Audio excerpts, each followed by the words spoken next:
The ash was still warm under her fingers. That was the first thing she noticed when she opened her eyes. Not the sky above her, which was the color of old bone, not the silence pressing down on her like a heavy hand, not the pain running through every part of her body like fire chasing oil. No, the first thing Lena noticed was that the ground beneath her palms was warm and it was moving, and she was not dead. She had expected to be dead. She had been left here to be dead. The cursed land stretched in every direction around her. She could not see clearly, her right eye was swollen nearly shut, and everything at the edges of her vision kept blurring and doubling like a reflection in water that someone had disturbed. The ground was gray, the air tasted like iron and smoke. The trees, what remained of them, stood at odd angles, stripped of leaves, their bare branches reaching up like fingers trying to scratch at the sky. Nothing grew here, nothing healthy anyway.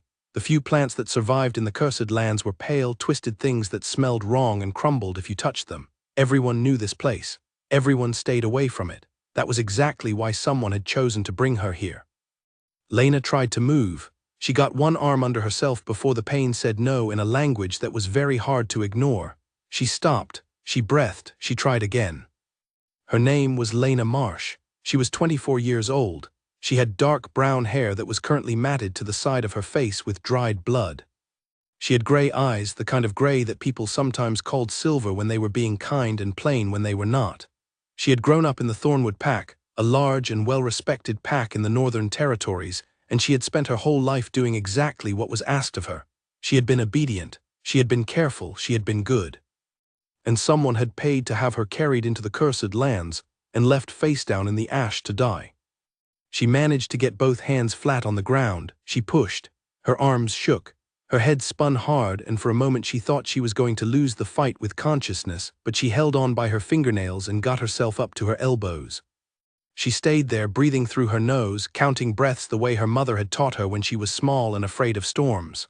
1, 2, 3. The pain did not get better, but it became familiar, which was almost the same thing. She had no pack mark. She had checked this the moment she was aware enough to check it. The place on her left wrist where the Thornwood mark had lived since her 12th birthday was bare, smooth, like it had never been there. She knew that was not possible. The mark went deep into the skin and below it into something that could not be burned or cut away, but it was gone. She could feel the absence of it the way you feel the space left behind by a tooth that has been pulled. A hollow, an echo. She had been expunged. Erased from the pack record like a name crossed out in ink. This should have felt like the worst thing. It did not feel like the worst thing. The worst thing had happened 3 days ago, in a room she was not going to think about right now. She was going to think about standing up instead. Lena got her knees under her, then her feet. She was standing and the world tilted badly to the left, and she put her hands out and waited for it to stop. It stopped, eventually. She looked around. The cursed lands were not supposed to be survivable. The stories varied on exactly why. Some people said the land itself was poisoned by an old war, a conflict so terrible it had left the very earth sick and strange. Some said there were creatures here that no one had a name for, things that moved at the edges of the dark. Some said the land did something to your mind if you stayed long enough, made you see things, hear things, walk in circles until you fell down and did not get up again. Lena had grown up on these stories the same way everyone else had. She had believed them the same way everyone else did. She still believed them. She just did not have the option of caring about them at this particular moment. She took one step, then another. She was not sure which direction she was walking in, but motion felt important. Staying still felt like giving up, and she had made a decision somewhere in the ash and the pain and the gray sky that she was not going to give up. Not for the person who had sent her here, not ever. She had walked maybe 40 steps when she heard the sound. It was not loud, it was not dramatic. It was just the soft compression of ash underfoot, and it came from somewhere behind her and slightly to the left. She stopped. She did not turn around immediately. She had learned in the past few years that the first thing you do when you hear an unexpected sound is figure out whether turning around helps you or hurts you. She listened. Footsteps, more than one person. Moving carefully but not quite carefully enough. There was weight behind them. The kind of weight that comes from being very large and not being able to fully hide that fact no matter how lightly you try to walk. She counted the rhythm. 3 distinct sets of feet. They were spread out, not in a line, which meant they were not walking single file toward a destination. They were fanned out. They were searching. She turned around. There were three of them, and the first thought she had, the thought that arrived before logic or fear or any kind of rational assessment, was that they were identical, not similar, not like brothers who shared some features. Identical the way only very specific people in the world are identical, which is to say exactly and completely, and in a way that should have been impossible but was simply true. Three men, tall, broad-shouldered, dark-haired, with the same jaw and the same eyes, dark brown, almost black in the flat gray light, and the same way of standing, like they were always ready for something without being aggressive about it. They were all looking at her. She was looking at them. Nobody said anything for a moment that stretched thin and strange. Then the one on the left took a single step toward her, and she stepped back, and her heel caught on something under the ash, a root, a stone, the edge of the world she did not know, and she went down. Hard. The impact went through her shoulder and up into her skull, and the world went white for a second, and in that second she heard one of them say something sharply to the other two, not in alarm but in the particular tone of someone issuing a very fast instruction. Then there were footsteps, fast ones, coming toward her. She was trying to get up again. She was not succeeding. Hands, large ones, not rough exactly but definite, they found her shoulders and her back and the back of her head, supporting rather than restraining, though she was not sure she trusted the difference. She tried to pull away and the hands did not let her fall, which was annoying. "Stop," said a voice, low, even. "You are going to hurt yourself worse." She wanted to say that she was already hurt as badly as she planned to let herself get hurt today, but what came out of her mouth was a single word, a name. She did not mean to say it. It came up from somewhere below conscious thought, from the place where your body stores the things it is most afraid of, and it fell out of her in a voice that did not sound like hers at all. One of the three men went very still. Not the one whose hands were on her, one of the others, the one who had not moved, who was still standing several feet away, watching with those dark eyes and that expression she could not read. He went still the way deep water goes still, which is to say completely, with everything underneath it continuing to move. She had said his name. He had not told her his name. She did not know how she knew it. She was not certain in this moment of very much at all. But she had looked at him, and that name had come out of her like a breath she had been holding for a long time, and now it was in the air between them, and all three of the identical men were looking at her with expressions she did not have words for. The one holding her said carefully, "What did you just say?" She did not answer. She was already losing the fight with consciousness again, and this time she did not have enough left to win it. The gray sky folded itself over her like a blanket, and she went under, and the last thing she was aware of was that the hands holding her did not let go. Her name was Lena Marsh. She was 24 years old. She had no pack mark, no home, and no idea how she had known that man's name. She had also, she realized in the last thin slice of awareness before the dark took her completely, not seen fear on any of their faces. She had seen surprise. She had seen something she could not name, but not fear. In a place that the whole world was afraid of, they had not been afraid of her at all. That was either very good or very bad. She would find out which when she woke up. The three men stood in the ash of the cursed lands, and the wind moved through the bare trees, and nobody spoke for a long moment. Caius, the one who had caught her, still had his arms around a woman who had just said his name. He had not told her his name. She was unconscious now, her weight settled against him with the particular heaviness of someone who had stopped fighting. He could feel how thin she was. He could feel, through the torn fabric of her shirt, the heat of injuries that had not been treated. He looked at his brothers. Drek had his arms crossed, and his jaw set in the way that meant he was thinking things he had not decided, yet whether to say. Soren was still standing exactly where he had been standing when she said the name. He had not moved. He was looking at the woman in Caius's arms with an expression that Caius recognized, because he had felt a version of it the moment his hands had touched her, a pull.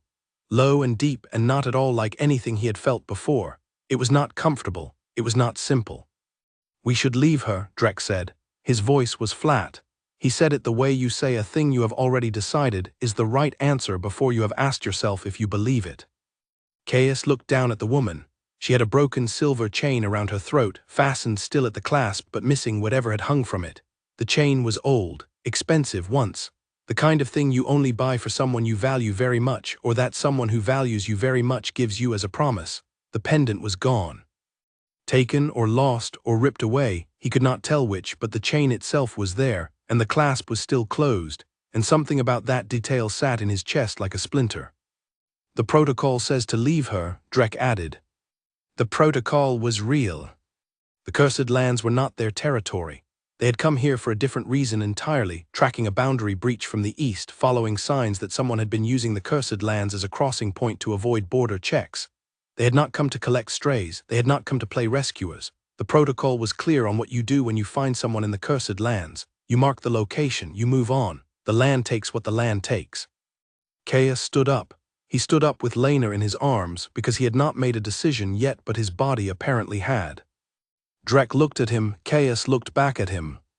Her wrist, Soren said quietly. Both his brothers turned. He was still in the same place, still looking at her, but now his eyes had moved to her left wrist. Look at her wrist. Caius turned her arm slightly so the wrist faced up. The place where a pack mark should have been was smooth and bare, and wrong in the way that absences are always wrong when they point to something that was taken rather than never there. Someone erased her, Soren said. This was not the same as someone leaving her. You left someone when you no longer wanted them nearby. You erased someone when you needed them to disappear from all records, all proof, all memory. You erased someone when you were afraid of what they could prove or say or do. She knew your name, Drek said to Caius, not as an argument, just as a fact he was turning over. I know. You haven't told anyone your name in 3 years. I know that too. The wind moved through the cursed lands again. The bare branches clicked against each other, a dry and hollow sound. Caius began walking toward the edge of the cursed lands, toward their camp on the far side of the border, carrying Lena Marsh in his arms. She weighed almost nothing. She should not have weighed almost nothing. He walked steadily, not looking back to see if his brothers were following because he already knew whether they were. He could feel the pull between all 4 of them, thin and new and entirely unwelcome, like a string drawn tight across the distance. Behind him, after a long pause that contained more thinking than most people did in a week, both of his brothers followed. The ash shifted under their feet as they walked, still warm, still moving, as though the land itself had not finished with whatever it was doing. But they crossed the border without anything stopping them, and the woman in Caius's arms breathed steadily, and the broken chain at her throat caught the last light before the clouds covered everything, and the cursed lands watched them go with the flat patience of a place that has been waiting a very long time to be surprised. In the ash where she had fallen, the shape of her hands remained pressed into the ground, fingers spread, reaching. She had not been reaching for help. She had been reaching for something she had dropped. The pendant was nowhere to be seen. The camp was 2 miles from the border, set into the base of a rocky hillside where the trees were still real trees, with bark and leaves and the smell of pine in the cold air. The triplets did not use tents. They used structures, not large ones, not luxurious ones, but solid, well-made shelters built from materials they carried with them, the kind of setup that could be assembled in under an hour and broken down in under 20 minutes if they needed to move. This was how they operated. They did not stay anywhere long enough to get comfortable. Caius laid Lena on the cot in the largest of the 3 shelters. He stepped back and looked at her properly for the first time without the distraction of the cursed lands around them and the immediate problem of keeping her upright. She was in worse shape than he had initially assessed. The swelling around her right eye was significant. Her bottom lip was split. The knuckles of her left hand, her dominant hand, he guessed from the calluses, were scraped and raw in a way that said she had not gone quietly. There was a long cut along her left cheekbone that was not deep enough to have been made by a blade, which meant something rougher had done it. A wall, maybe, or gravel. The injuries on her hands told one story. The ones on her face told another. 2 different incidents, at least. Her breathing was even, which mattered. Her color was poor but not alarming. He had seen worse and watched people walk out of it. She would walk out of it. He was not entirely sure yet how he was so certain of this, but he was. Drek appeared in the shelter entrance. He had supplies, the medical pack, water, the specific kit they used for injuries in the field. He set it down beside the cot and did not comment on the fact that they had agreed, briefly, not to bring her here. Drek operated this way. He argued hard for what he thought was right, and when the argument was done and the decision went the other way, he showed up with what was needed and got to work. It was one of the things Caius valued most about him, and one of the things he would never say out loud because Drek would find it deeply uncomfortable.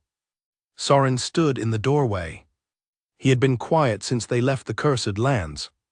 This was not unusual for Soren, who was the quietest of the 3 of them by nature, but the texture of this particular silence was different from his ordinary silence. His ordinary silence was calm. This one had weight in it. "She said your name," he said again, not to start an argument, just to keep the fact alive in the room so none of them could walk away from it. "She did," Caius agreed. "How?" "I don't know." Soren looked at the woman on the cot. She had not moved. Her chest rose and fell steadily. The broken chain caught the light from the small lamp Drek had lit, and the empty space where the pendant should have hung seemed more visible now in the sheltered quiet of the camp than it had in the open air of the cursed lands. "I felt something when I touched her," Caius said. He said it carefully, the way you say a thing that you know sounds strange and that you have not fully understood yet. "When I caught her, I felt something I do not have a word for." Drek paused in what he was doing. He did not turn around. "Like a pull," Soren said. "Yes, like something recognizing something else." "Yes, Drek set down what he was holding. He turned around now. He looked at his brothers and then he looked at the woman, and his face did the thing it did when he was arriving at a conclusion he did not want to arrive at. "No," he said. "I'm not saying anything," Caius said. "You were about to." "I was not." "You were going to say the word." "Nobody said the word." It hung in the air anyway, the way certain words do, the ones that change the shape of a room just by being thought, that rearrange everything around them before they are even spoken. It was an old word, an old idea. Most people in this part of the world believed it still happened in the same vague way that people believe things they have been told their whole lives without ever expecting those things to personally apply to them. It was something that happened to other people, something you heard about. Lena made a small sound, not a word, just the sound of someone in pain shifting slightly without waking up. All three of them went still. Then slowly, they went back to what they were doing. The lamp burned steadily. Outside, the wind moved through the real trees, the ones with leaves and bark and life in them. The cursed lands were 2 miles away and in a different world entirely. The woman breathed. The broken chain at her throat caught the light, and the empty clasp faced upward like a question that had not been answered yet. She woke up angry. Not groggy, not disoriented, not afraid, angry. Her eyes opened, and the first thing that moved through her was the hard, clean heat of fury, the kind that has been sitting inside a person so long it no longer needs a reason to show up. It was simply there the way a scar is simply there. It did not need to explain itself. The ceiling above her was wooden, real wood from real trees. The air smelled like pine resin and smoke from something that was burning nearby, carefully controlled.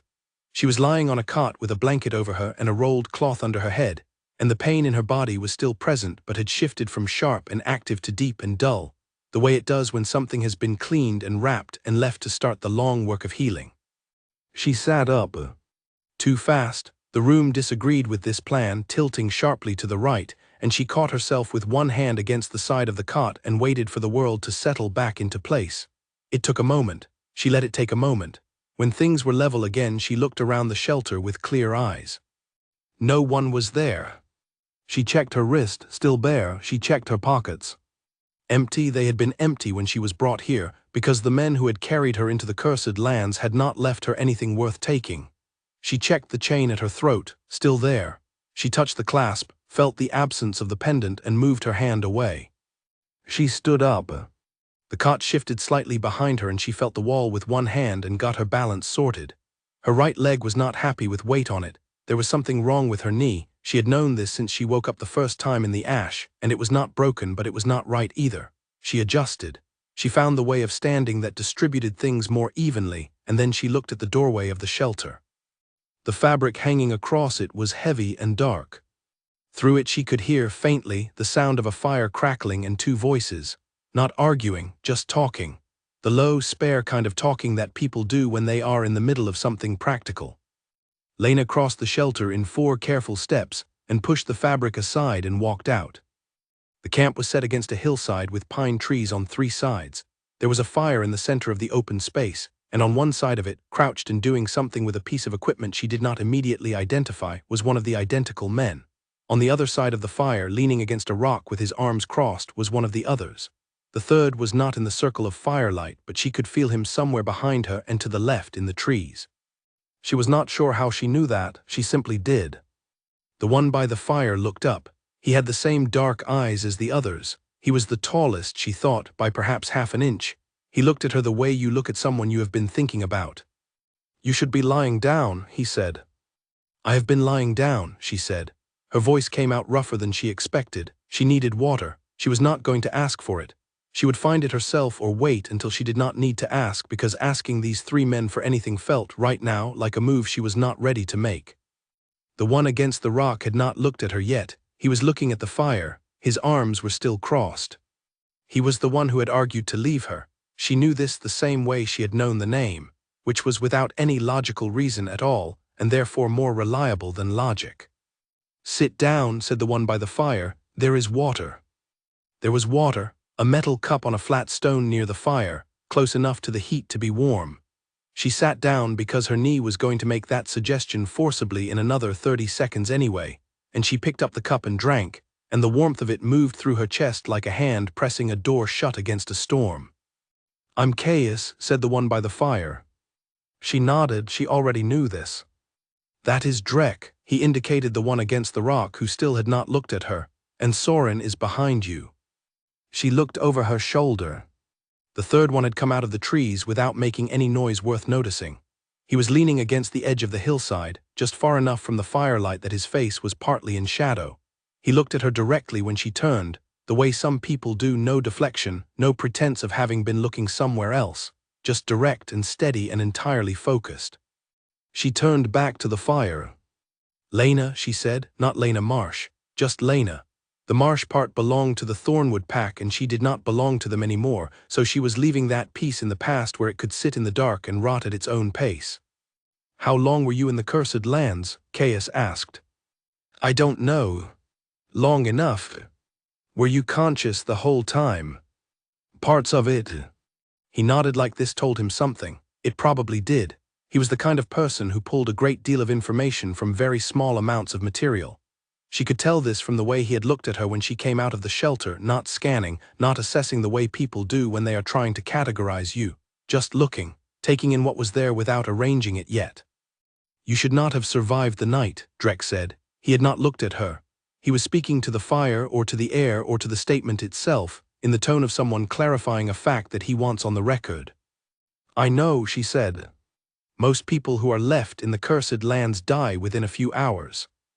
"I know that too." Drek was quiet for a moment. Then, "Why didn't you?" She thought about this. She had thought about it before, in the gray light before they found her, when she had been lying in the ash and taking inventory of the reasons to get her hands under herself and push. She had a list. The list had one thing on it. It was not a noble thing. It was not a particularly inspiring thing, but it was real and it was enough. "I wasn't finished," she said. Drek finally looked at her.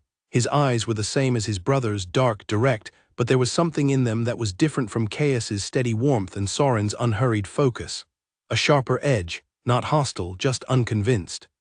"Finished with what?" he asked. She looked at him. "With a conversation I need to have." He held her gaze for a moment, then he looked back at the fire. Nobody pushed her on this. She was grateful for it, though she was not going to say so. Caius set down the thing he had been working on and straightened up. He was close to the fire now, and in the firelight she could see the details of his face more clearly, the line of his jaw, the specific way he held his shoulders, the small scar at the corner of his left eye that was the only visible difference between him and the other two. She filed this away without deciding why. "We were not supposed to be in the Cursed Lands today," he said. "We were tracking a boundary breach.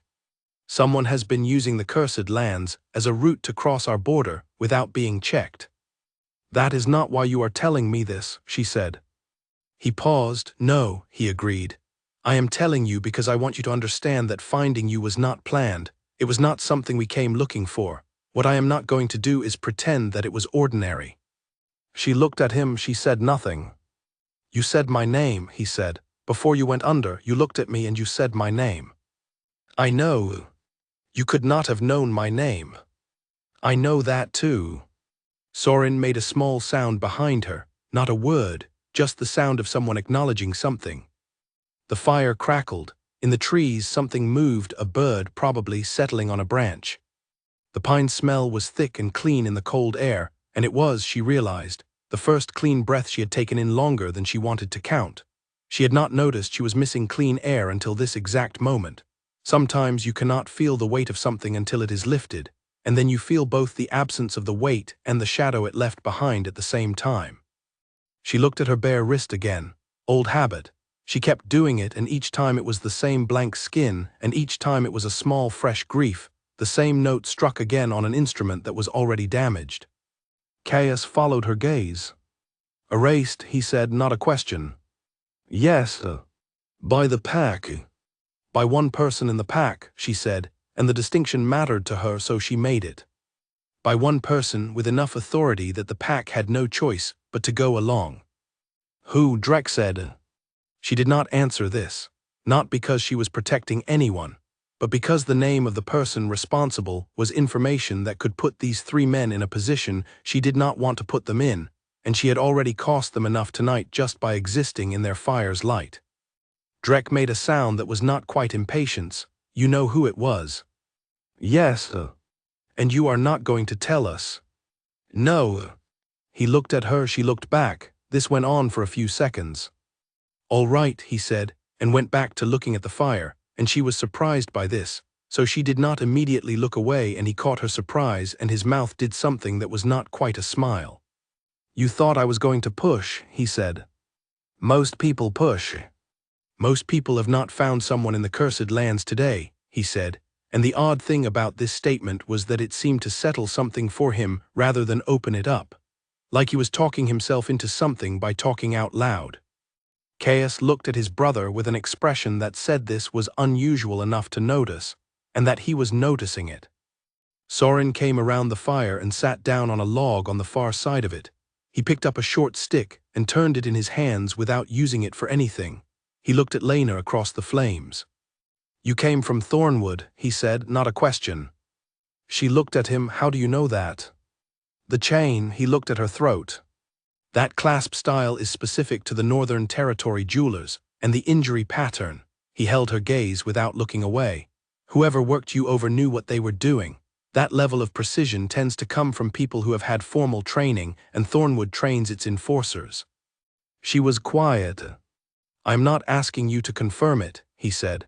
"I am telling you that you do not have to perform the fiction of someone whose origin is unclear. We can see it." Something moved in her chest. Not warmth exactly, more like the sensation of a pressure you have been holding for so long you have stopped knowing you are holding it, and then someone notices it from the outside, and the noticing alone loosens something. She pressed her lips together. She looked at the fire. "Yes," she said, "Thornwood." "Former," Caius said. "Former."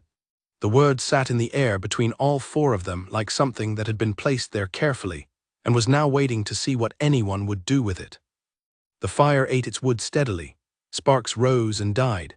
The cold pressed in at the edges of the firelight, and the pine trees held still in the windless night, and Lena sat on a stone in a camp she did not know, with three men she should not have trusted, and for the first time in longer than she could account for, she was not being watched by someone who wanted her gone.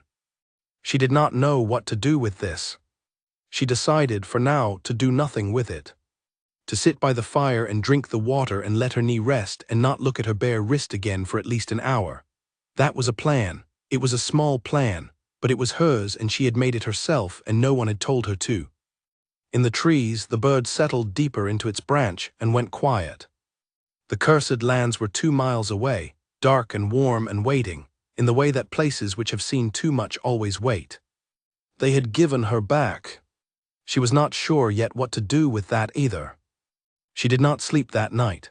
Not because she was afraid. She had moved past the variety of fear that keeps you awake and into the variety that sits so deep inside you that it becomes part of your resting heartbeat and loses its power to surprise you. She did not sleep because her mind would not let her, because every time she closed her eyes the events of the past several days arranged themselves in front of her in sharp and orderly detail, and she did not want to look at them yet. She was not ready to look at them. Looking at them would require her to feel things she had not yet given herself permission to feel, and she needed to stay functional right now. Feeling things could wait. So instead she sat by the fire after the three men had retreated to their individual shelters, and she watched the coals go from orange to red to deep red to something that was barely glowing at all, and she thought about the conversation she needed to have, the one she was not finished with. The man's name was Fletcher Vane. She had not said his name out loud to anyone. She had not said it in several days. She had been saying it inside her head for much longer than that, running it over and over like a stone you worry between your fingers, trying to understand the shape of it, trying to understand how she had gotten from one life to this one in the span of 3 weeks. 3 weeks was nothing. 3 weeks was the time it takes for a bruise to fully fade. 3 weeks was how long she had known Fletcher Vane before he told her he intended to make her his, and she had believed him, and this belief had been the single most expensive mistake of her 24 years of living. He was the alpha of the Ironwood pack. He was older than her by 7 years. He was respected, which in this world meant feared in a way that people had agreed to call by a softer name. He had come to Thornwood on a diplomatic matter, and he had met Lena, and he had decided, in the way of men who are not accustomed to the word no, that she was something he wanted. She had been told this was an honor. She had tried to believe it was an honor. She had managed to believe it for about 9 days.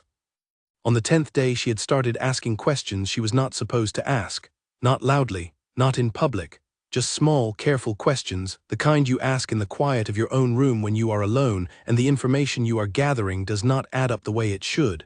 Questions about the Ironwood pack's border territories. About the claims they were making on land that did not belong to them. About the number of packs that had quietly stopped communicating with their neighboring territories in the past 2 years. About what exactly it meant when an alpha said he wanted to make someone his. She had asked these questions, and she had found answers she should not have found, and then someone had found out that she had found them, and then the world had arranged itself very quickly into the shape she was currently living in. The fire died, she sat in the dark. By the time the sky began to lighten at the edge, she had made several decisions. They were not comfortable decisions. They were not the decisions of someone who was safe or well or in a strong position. But they were decisions, and making them felt like pressing a hand flat on a wound. It did not fix anything, but it held things together until something better was available. She needed to get word to someone outside of Thornwood, outside of Ironwood, someone who would know what to do with what she had learned. She needed to do this before Fletcher realized she was still alive and adjusted his plans accordingly.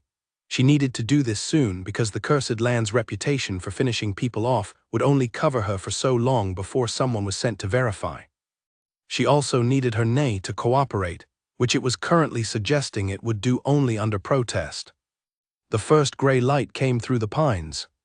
A bird began somewhere in the branches, one note repeated, patient and early. Caius came out of his shelter. He did not seem surprised to find her sitting by the dead fire. He did not comment on it. He crouched down and rebuilt the fire from the coals and the small supply of wood stacked near the fire pit, and when it was going again he sat back on a log and looked at it. "How is the knee?" he said. She looked at him. "How did you know about the knee?" "You favor your right leg, and you changed the way you were sitting twice in the hour before you thought we went to sleep," he said. She processed this. "You did not go to sleep." "No. You were watching me." "I was aware of you," he said, and there was a precise difference between those two statements that he was apparently making deliberately, and she filed it away alongside all the other things she was filing away about these 3 men whom she did not yet know how to categorize.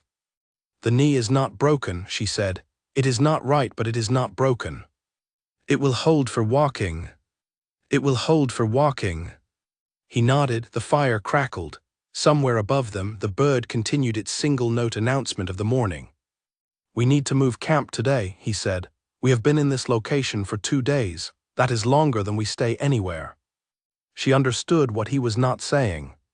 He was not saying, "You need to tell us what you are going to do." He was not saying, "You are a problem we need to solve." He was saying, "We are moving," and he was leaving the question of what she would do entirely in her own hands and waiting to see what she did with that. She looked at the fire. "I am not going back to Thornwood," she said. "I am not going to any affiliated pack territory. If you are moving east, I will move east. If you are moving south, I will move south. I will not be in your way, I will keep up." Caius looked at her for a long moment. His face was quiet, not closed, quiet. There was a difference. "You will not be in our way," he said. It was not a question, and it was not quite an agreement. It was something in between those things, a held space. She looked back at the fire. "No," she said, "I won't." The morning came up cold and clear and sharp-edged, and when Drek and Soren came out of their shelters 20 minutes later, they found the fire rebuilt and the camp beginning to be broken down, and a woman with a damaged knee moving efficiently through the process of packing what needed to be packed, and neither of them said anything about it, which she appreciated more than she was going to let herself say. She swung first. She was not proud of this, she was also not apologizing for it. They had been traveling for 4 days when the incident happened. 4 days of moving through pine forest and open hill country, making good time for a group that included someone operating on a knee that was not fully reliable. Lena had kept up. She had said she would keep up, and she had. She had not complained about the knee, and she had not asked for anything, and she had carried her share of whatever they were moving, which was not a large share because she did not have much, but it was a share, and she had not been a burden. And she had been proud of this in the careful, private way she had learned to be proud of things without showing it, without expecting anyone to notice. She had also, she realized by the second day, stopped sleeping with one eye effectively open. This was a more significant change than it sounded. She had been sleeping that way for months, the half-alert rest of someone who does not feel safe. She had not even been fully aware of doing it until she woke up on the second morning after leaving the first camp and realized she had actually slept, in the full and unguarded way that children sleep, and that she had done it surrounded by 3 men she had known for less than a week, which was the kind of thing that should have alarmed her and instead simply was. She thought about this as they walked. She reached no conclusions and moved on. The incident when it happened was not complicated. They had stopped at a water source to refill their supplies. There was a man there already, alone, which should have been the first signal, filling his own container. He had looked at Lena the way certain men look at women who are traveling without an obvious protector, with an assessment that had nothing respectful in it. She had looked back at him with the flat expression she had developed over the past year as a response to exactly this kind of assessment. He had said something, she had not responded. He had stepped closer and said something else, and she had held her ground and still not responded, and he had reached out and put his hand on her arm. She had hit him before the thought to do so was fully formed. It was not a good hit, she acknowledged this. Her right side was still not entirely cooperative, and she had thrown it too quickly and from the wrong angle, and it had still been enough to rock him back a step, and tell him that whatever he had been planning to continue doing was not going to go the way he expected. He had gathered himself and looked at her with a very different expression, and then he had looked past her and seen the 3 identical men standing maybe 15 feet behind, watching, and he had made a calculation that involved leaving very quickly, and then he was gone. Lena stood by the water source, her hand hurt. She was breathing harder than the situation warranted. The anger that had moved through her had been real and clean, and was now receding, leaving behind it the thing that always came after the anger, the thing she was least equipped to deal with, which was the awareness of her own heartbeat going too fast, and her hands being slightly unsteady, and the particular quality of silence that follows something that could have gone differently. She turned around. Caius, Drek, and Soren were still standing where they had been. None of them had moved. She had half expected them to move, to intervene before she did, which was what men in this position usually did, stepped in front of the problem and handled it, and in doing so made her smaller, made her the thing being protected rather than the thing that was capable of protecting itself. They had not done this. They had stood there and watched and apparently done nothing. She was not sure how she felt about this. She walked back toward them. Drek was filling his container. Soren was watching her with that direct, unhurried regard.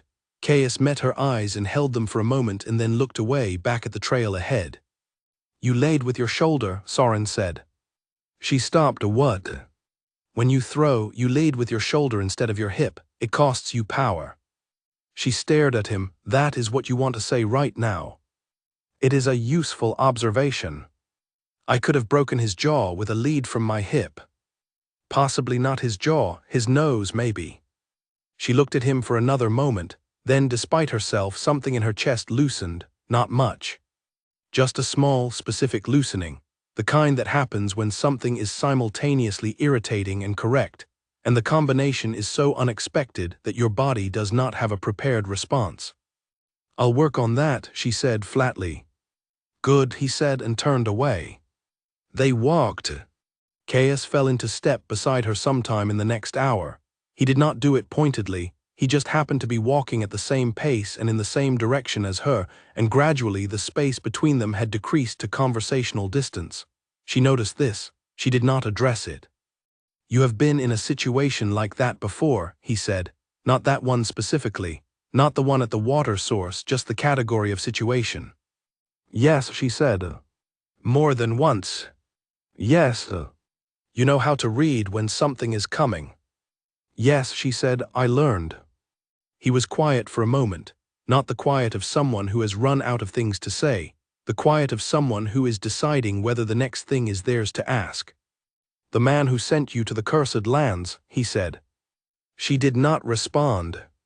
Was it the first time something like this came from him? She walked for 4 steps without speaking. "No," she said, "it was the last time though." He nodded slowly, and this was the entire exchange on the subject for the rest of that day. And she was grateful for this in the deep and specific way you are grateful for things that cost the other person something in the form of restraint. That night they camped in a shallow valley between 2 ridges. Drek made something out of dried provisions that was not exactly good but was warm and had enough substance to it that she finished all of hers and did not feel the need to apologize for being hungry. Soren sat across the fire and did the thing he did, which was look at her with the directness that most people spend their whole lives learning to avoid using, and that he seemed to have been born having no discomfort with at all. "Tell me something true," he said. She looked up from the cup in her hands. "What?" "Tell me something true about yourself, not the situation, something I could not figure out from observation." She held the cup. The fire was warm. The valley held the heat better than open ground. She thought about deflecting. She was good at deflecting, had been good at it since she was 17, and discovered that the best way to protect what was real and vulnerable was to give people something real but not vulnerable to hold instead. She did not deflect. "I used to want to teach," she said. "Young ones. I wanted to run the education program for the younger children in the pack. I was good at it." She paused. "I was told it was not the right use of my time." Soren held her gaze. "Who told you that?" "People who had plans for my time that they considered more appropriate." He was quiet for a moment. "Then what did you teach them when you had the chance?" She almost smiled. "History, pack histories. The real ones, not the ones that have been cleaned up for public consumption. The ones where people made bad decisions and complicated choices and survived them, or did not survive them, and what either of those outcomes meant for the people who came after." "Why those?" "Because the cleaned-up ones teach children that there is a correct way to behave," she said. "The real ones teach them that there are hard choices, and that some of them do not have good options, and that living with the consequences of a hard choice is something that can be done." She looked at the fire. "That was something I thought it was useful to know." Soren nodded. He turned the stick in his hands, the same habit she had noticed the first night. He said nothing else, and the nothing else was comfortable, and she let it be. Drek was on the far side of the camp, not engaged in the conversation, but he was not turned away either. She had the sense that he had heard every word and was holding it somewhere and had not decided yet what to do with it. This was fine. She understood the process of deciding. She was in the middle of it herself on several fronts. That night she slept again, fully, deeply, without the half-alert quality. She woke once in the deepest part of the night to the sound of the fire settling, and for one disoriented moment she did not know where she was. Then she remembered. She let out a slow breath. She looked up at the stars through the gap in the valley ridge. She was in a camp she had not planned on being in, with 3 men she had not planned on trusting, in a life that had been taken apart and handed back to her in pieces with no instructions for reassembly. And she was still alive. And she had said something true. And she was going to close her eyes again and sleep until morning, because she had decided she was going to survive this, and surviving it required rest. She closed her eyes. In the morning, when she came out of the shelter she had been given use of, there was a cup of warm water and a portion of the morning's food already set on a flat stone near the fire, placed there by someone who had noticed she always reached for water first and food second.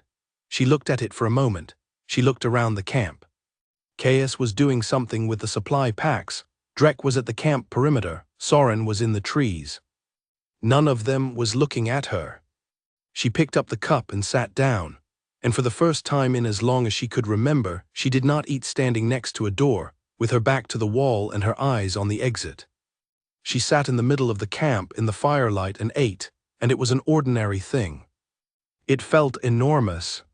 She did not let it show. But she sat in the middle of the camp, and she did not move to the edge, and that was its own kind of decision, and she had made it herself, and no one had told her to. The mornings were the hardest part. She had not expected this. She had expected the nights to be the hardest part, the dark, the quiet, the way silence at night has a different texture than silence during the day, heavier and more porous, like it lets things in that the daytime keeps out. But the nights had been surprisingly manageable.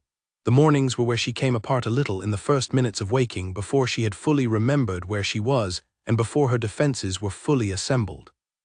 In those first minutes, before she had fully opened her eyes, she was still whoever she had been before all of this. She was still someone with a home and a place in a community and a purpose that someone had given her, even if that purpose had been decided by someone else. She was still someone who knew what the next day looked like before it arrived. She was still someone with a silver pendant around her throat instead of just the chain. Then she would wake up all the way, and she would be this instead, and the adjustment took a few seconds every morning, and in those few seconds she was entirely unguarded, and she was doing her best to make sure no one was close enough to see it. This worked for 3 of the mornings. On the 4th morning she came out of the shelter too early, before she had finished reassembling herself, and she walked into the quiet of the camp and stood there for a moment doing the adjustment in the open air, and Soren was already awake and sitting by the unlit fire with his knees up and his arms resting on them, and he saw it. She knew he saw it because he looked at her and then looked away immediately, which was not what he usually did. He usually looked at her and kept looking. The deliberate looking away was the signal. She sat down on the other side of the fire pit. She said, "You do not have to look away." He looked back at her. "I know," he said. "It is just the first few seconds," she said. "After that I am fine." "I know that too," he said. She looked at the unlit fire. There was no warmth coming from it yet, just the cold smell of old ash and charcoal. She pulled her jacket tighter. "Does it happen every morning?" he asked. "Yes. Has it always?" She thought about this. "No," she said. "It started after I realized what I had gotten into. The mornings are when you are most honest with yourself. The rest of the day you can keep busy and stay in front of it. In the mornings it catches up." He was quiet for a moment. Then he unfolded himself from his position and got up and went to the fire and started it with the kind of efficiency that comes from having done something so many times it has become entirely automatic. The fire caught and grew, and the warmth began to come from it, and the smell of old ash was replaced by the clean smell of burning wood. He sat back down, not far from her this time, closer than he usually sat. "The adjustment gets shorter," he said. "Eventually, the mornings get easier." She looked at him. "How do you know that?" He looked at the fire. On his left wrist, where the packmark of a powerful and well-established family lived in ink the color of deep water, there was something else too. A smaller mark, older, partly faded, not a packmark. She had noticed it before and not asked. "Because I had a version of it once," he said, "for different reasons, and the mornings got easier." She did not ask about the mark. He had not offered the explanation. She filed it alongside everything else she was filing. In the section she had labeled things that belong to them and are not mine to take without being given. The morning came up slowly around the fire. The other 2 came out of their shelters in sequence. Drek looked at the 2 of them sitting near the fire and made some private calculation, and started on the morning preparation without comment. Caius poured water from the cooking pot into cups and handed them around and met Lena's eyes briefly when he handed hers over, and there was something in that brief look that was not quite checking in and not quite concern, but something in the territory between them that she did not have a precise word for. She nodded at him, barely. He nodded back. She drank her water and watched the morning come and did not feel the weight of her wrist quite so heavily today as she had yesterday, and the morning after that it was slightly lighter again, and this was not because anything had changed in the facts of her situation, which were still complicated and dangerous and unresolved. It was because she was in the company of people who did not require her to perform anything, and this turned out to matter more than she had expected. She had been performing, she realized, for a very long time, not dishonestly exactly, but performing, arranging herself in the shape of someone who was fine, who was competent, who did not need things. The arrangement had become so familiar she had stopped knowing it was an arrangement. It was just how she was. It was just her. It was not just her. She knew this now, in the same way you know something you have always known when someone says it out loud in the right room at the right time, and the knowing becomes unavoidable. She sat by the fire on the fourth morning and let it be slightly easier than the third morning had been, and that was enough. That was plenty. The big realizations could wait. Right now the fire was warm and the water was warm and the knee had improved by about 15%, and those were facts she could work with. The world could wait a little longer for her to be entirely herself again. She was getting there. Drek found the mark on a Tuesday, in the grey light of a morning that smelled like coming rain. She had been washing the cut on her shoulder, the one that had been healing but slowly, because it was in a position that was difficult to reach, and she had been managing it at arm's length, which was not ideal for something that needed consistent care. She had asked no one for help with it. She had not intended to ask anyone, but the fabric she was using had caught on the edge of the wound, and she had made a sound she could not entirely suppress, and Drek had been the one who happened to be nearest. He said nothing. He simply moved to where she was and held out his hand for the cloth. She did not hand it over immediately. She looked at him. He looked at her with those dark eyes that were skeptical of everything, including kindness, including ease, including anything that came without apparent cost. Eyes that in any other context would have made her feel assessed and found wanting, but that in his face somehow did not manage to feel that way. Maybe because there was no judgment in the assessment. He was genuinely just looking, the way you look at a problem you are trying to understand. She handed over the cloth. He moved behind her and she felt his hands, careful and efficient and not at all hesitant, working at the wound. He cleaned it properly, the way it should have been cleaned from the start, with actual thoroughness and not the hurried half-measure she had been managing. She sat with her back to him and looked at the bark of the tree in front of her and held still. He went quiet for a moment, not the comfortable quiet, a different kind. "Lena," he said, flat, even. She did not answer. "There is a mark on your shoulder blade," he said. She already knew about the mark. She had known about it since the third day in the Cursed Lands, when the delirium had thinned enough for her to become aware of the specific variety of pain it was generating, which was the distinctive deep burn of something that had been done to her in a very deliberate way. She had felt it but not been able to see it. She knew what it was. She had known what it was as soon as she felt it, because she knew what Fletcher Vane did to people who inconvenienced him, and she had been a significant inconvenience. "I know," she said. Drek was quiet for another moment. She heard him set something down, she heard him pick something else up. He was still working on the wound, but the texture of his working had changed. "It is not a pack mark," he said. "No. It is a punishment mark." "Yes. There is a difference between a punishment mark and a banishment mark," he said, and the fact that he knew this difference told her something about him that she filed carefully away. Not everyone knew this. Not everyone knew that there was a protocol to the marks packs used, a layered language of them that communicated things beyond the simple fact of belonging or not belonging. The punishment mark said, "This person misbehaved and was made to pay for it." The banishment mark said, "This person was cast out." The Cursed Lands mark, the one she did not have, which meant she should not technically be in the Cursed Lands at all by the rules of any legitimate expulsion, was something else entirely. Or rather, its absence was something else entirely. She had not been banished, she had not been punished and released. She had been punished and then disposed of, which were two different things, the second of which was not covered by any protocol at all, which meant it had not been done through official channels, which meant it was personal. "Someone wanted you to suffer before you were removed," Drek said. He said it without inflection, just noting it. "Yes," she said. "Not the pack, one person." "Yes." She heard him exhale very quietly through his nose, not a sigh, just a breath that carried more weight than an ordinary breath. "I am going to put a proper dressing on this," he said. "It should have been dressed 3 days ago." "I know," she said. "Why didn't you ask?" She did not answer this immediately. He was applying the dressing now, and the relief of having it done correctly after days of inadequate care was significant, and she was managing it. "Because asking felt like showing something I was not ready to show," she said. He secured the dressing.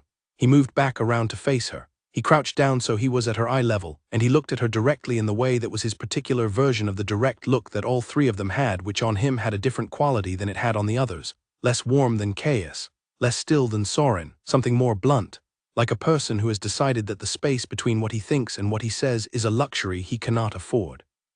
You did not ask us for anything when you came to this camp, he said. No. You have not asked us for anything since. No. You said you would not be in our way. I said that, she agreed. I want to say something, he said, and I want you to actually hear it. She held his gaze. All right. You are not in our way, he said, and the fact that you have been trying very hard not to be in our way is a thing I notice, and I notice it because only someone who has been told repeatedly that they are in the way develops that particular effort. So I am telling you once and clearly because I do not repeat myself, you are not in our way. She held his gaze for a moment longer than was comfortable. All right, she said. He stood up. He handed her back the cloth and the remaining supplies. He walked away to where he had been before, and did not look back, and she sat with the tree bark in front of her and the properly dressed wound on her shoulder blade, and the thing he had said sitting in the center of her chest, where it did not know quite what to do with itself. She did not look at her wrist. Progress. She found the cloth in her boot that evening while she was checking the state of her footwear. She had learned to check it daily out here because the terrain had opinions about soles and heels and seams, and an avoidable problem was better avoided. It was a small square of dark cloth, folded many times until it was barely the size of her thumb. She recognized it by feel before she saw it. She had put it in her boot herself, in the first minutes after she realized what was happening, in the brief window before anyone had come back for her. She had pressed it flat and tucked it where it would not be found by anyone doing a fast search. It was still there, still folded, still secret. She turned it in her fingers and did not open it. She knew what was on it. 3 lines of her own handwriting, small and careful, noting the 3 pieces of information that mattered most out of everything she had learned in those 9 days of asking questions she was not supposed to ask. Names, dates, a location. Not enough to bring anyone down on its own, but enough to direct someone who knew where to look, enough to open the right door, enough to begin. She folded it back and tucked it away. Not yet. She needed somewhere safe to send it from. She needed a person who would know what to do with it. She needed to not be dead when it arrived.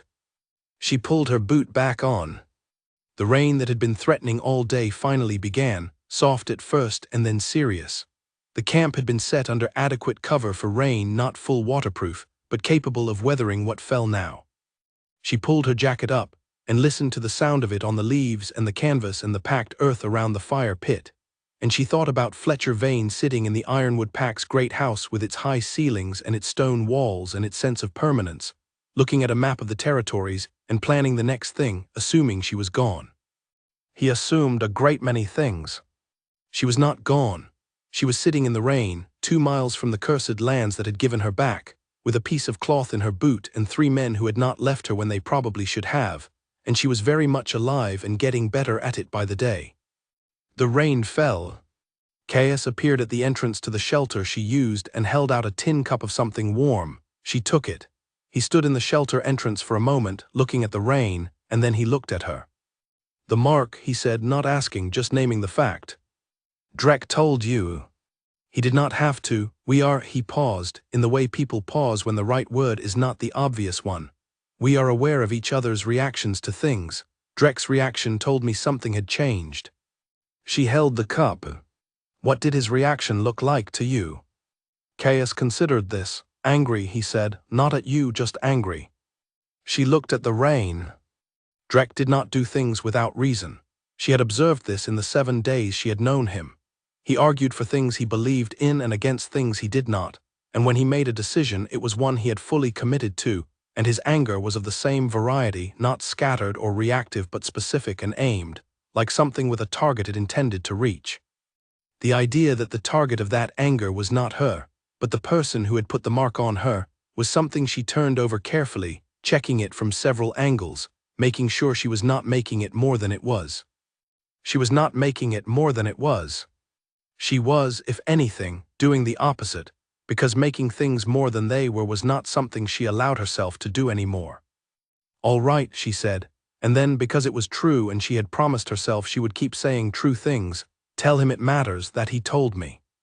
Caius looked at her for a moment. You could tell him yourself. I know, she said, I probably will, but right now I am telling you. He looked at her for a moment longer. Then he nodded and went back to the other part of the camp, and she sat with her warm cup in the sound of the rain and let the evening wrap around her like something that was beginning, very tentatively, to feel like it might be enough. The cloth was still in her boot. It would wait. Everything had been waiting a long time already. A little longer would not hurt. Fletcher Vane did not know she was alive. He would not know for some time, and by the time he did, she intended to be somewhere very different from where he expected. The rain got heavier. She finished the cup. She did not move from where she was sitting. She was tired of moving away from things. She sat in place, and the rain fell and the fire held, and the camp was quiet and real and present, and she was in the middle of it instead of the edge of it, and that was where she was going to stay. She did tell Drek herself. The following morning, before anyone else was awake, when the rain had passed and left the world clean and damp and smelling like wet earth and pine needles, and the specific combination of those things that some part of her had always associated with the feeling of being small and safe, and not yet responsible for anything. She had not planned to say anything. She had come out of the shelter for air and found him already awake and already at the fire, and already doing the thing he always did in the morning, which was look into the fire like it was telling him something he needed to know. She had stood there for a moment and then sat down across from him and said, "It mattered, what you told me yesterday." He looked up. "I have been told a version of that before," she said. "That I am not in the way, not by many people, two maybe, but a few. And it always felt like something that was said because it was the correct thing to say, because it was what kindness required, not because it was true." She paused. "Yours did not feel like that." He held her gaze. He did not say anything. "So I wanted to tell you that it landed differently," she said. "That it mattered differently. Because I think you are someone who does things with intention, and I did not want you to not know that the intention was received." Drek was quiet for a long moment. The fire popped. A bird somewhere in the pine trees above them began its morning report. "You analyze things," he said. "Yes. Before you say them, you work out the precise form first." "I used to do it less," she said. "Now I do it more." A pause. "Now I do it before I say most things because I spent a long time in a situation where the wrong word had consequences. It became a habit." He looked at her steadily. "What happens when you say something before you have fully worked it out?" She considered this. "Usually something true," she said. "Usually something I needed to say and did not know I needed to say until it was already out." "Like the name," he said, not unkindly. She looked at him. "Like the name." He turned back to the fire. He said after a moment, "You are welcome for what it is worth." "It is worth something," she said. "That is the point I was making." The corner of his mouth moved. It was not exactly a smile. It was more like the outline of one. She filed it away in the growing collection of Drek-specific observations that she was beginning to suspect was going to be significant eventually, in ways she was not fully ready to examine. The morning opened around them. Caius came out of his shelter. Soren came out of his. The camp came to life with the quiet efficiency that these three men applied to everything they did. Lena watched and then joined and did her part, and the day began, and the cloth was in her boot, and Fletcher Vane was still in his great house not knowing she was alive, and that imbalance of information was, for now, the most powerful thing she possessed. She intended to use it.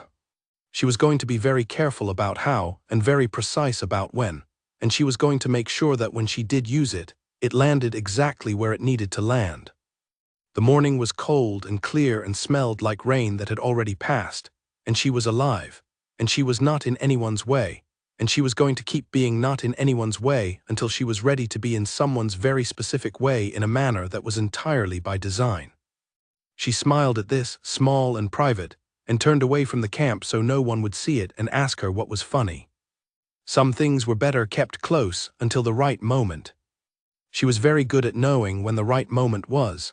It was one of the few skills she had developed in the past year that she was actually proud of. Everything else could wait. By the end of the second week, she had learned several things about the triplets that they had not told her directly. Caius was the oldest by 11 minutes. This did not manifest in seniority in any formal sense. They did not operate by seniority, they operated by consensus, and when consensus was not available they operated by whoever had the clearest read on the specific situation in front of them. But there was something in the way the other two moved slightly in relation to him, not deferentially, not even consciously, just the way people orient toward a center of gravity. He was the one who made the call when the call needed to be made, and he made it by being the first to commit rather than the loudest or the most forceful. Drek was the one who worried, not openly, not in any way that looked like worry from the outside. He checked things, supplies, perimeters, whether the status of the people around him, the state of anything that could go wrong and needed monitoring. He did this without being asked and without commenting on it and without needing acknowledgement, but Lena had begun to understand that the checking was how his care expressed itself, in the same way that some people say I love you and some people show up with food. Soren was the one who paid attention, not strategically, not because he was gathering information for a purpose, but in the way that some people are simply present with whoever they are near, fully and without distraction. He was the one who had seen the morning adjustment and looked away so she could have it. He was the one who had told her that her mornings would get easier. He was the one who asked her to say something true. He did not ask questions the way people ask questions when they want specific information. He asked them the way people ask questions when they want to know you. She was aware of all three of them in a way she had never been aware of people before. Not intensely or uncomfortably, it was not surveillance, it was something else. More like the way you are aware of a fire in a room, not thinking about it constantly but always knowing it is there, always knowing what it is doing. She was aware of where they were in the camp at any given moment without having to look. She was aware of shifts in their moods before they became visible behavior. She was aware that all three of them had this awareness of her too, and that none of them were doing anything about it, and that this restraint was both deliberate and costly.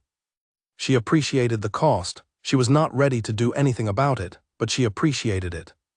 The cloth in her boot was beginning to feel less like a secret and more like a plan. That was the difference she was learning. A secret is something you hold. A plan is something you are moving toward. She had been holding this piece of cloth for weeks and it had felt like a weight. Now it was beginning to feel like a direction. She needed two more things before she could move: a safe route. And a name, a specific name, of a specific person she knew would act on what she sent. Someone outside the sphere of Fletcher Vane's influence, who had both the power to do something with the information and the motive to use it. She had a candidate for the name. An old friend of her mother's, a woman named Clara Holt, who had been involved in interpack advocacy work for 20 years and who lived in a territory that Ironwood would never be able to reach without declaring open conflict. The route was more complicated, but it was not impossible.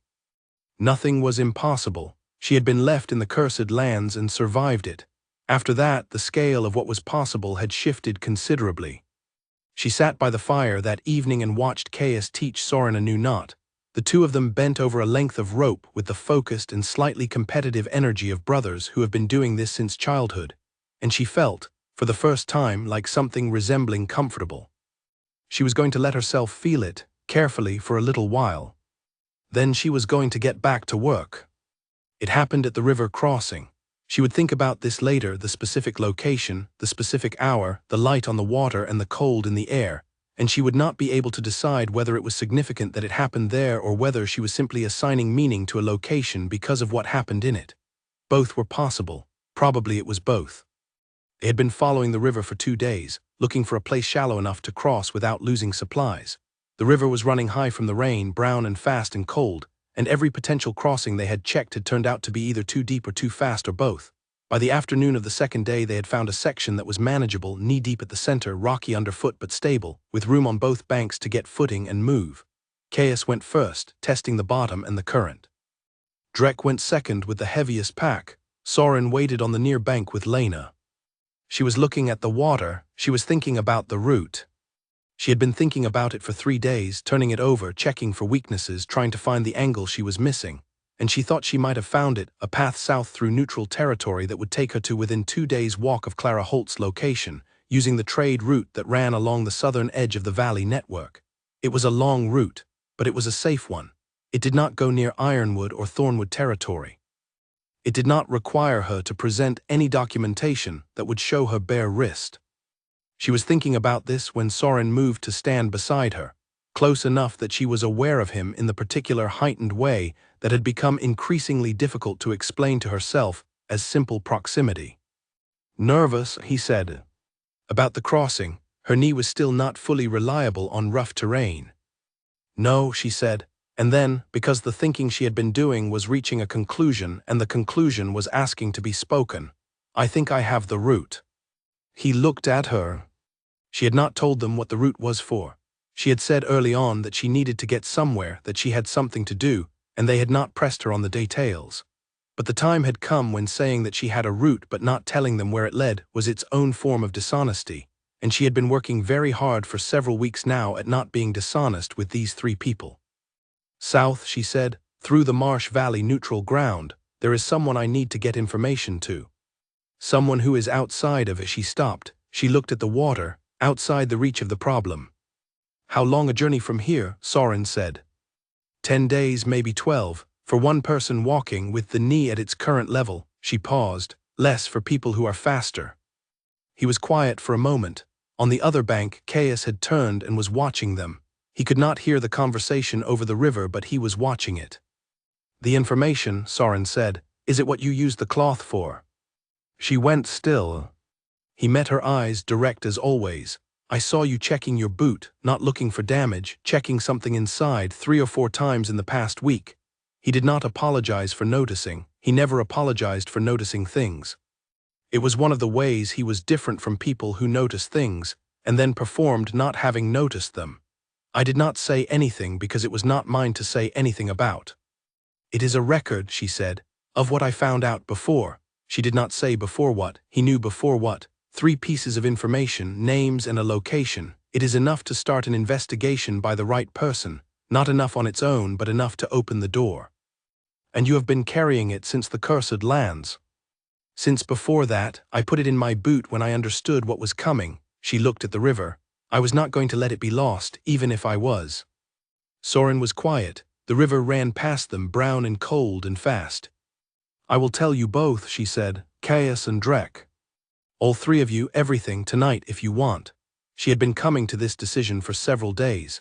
She had been finding reasons to delay it, not because she did not trust them, but because she was not sure trust was the right word for what she felt, and she did not want to call it that and then discover she had been wrong. She had been wrong about trust before in ways that had cost her everything.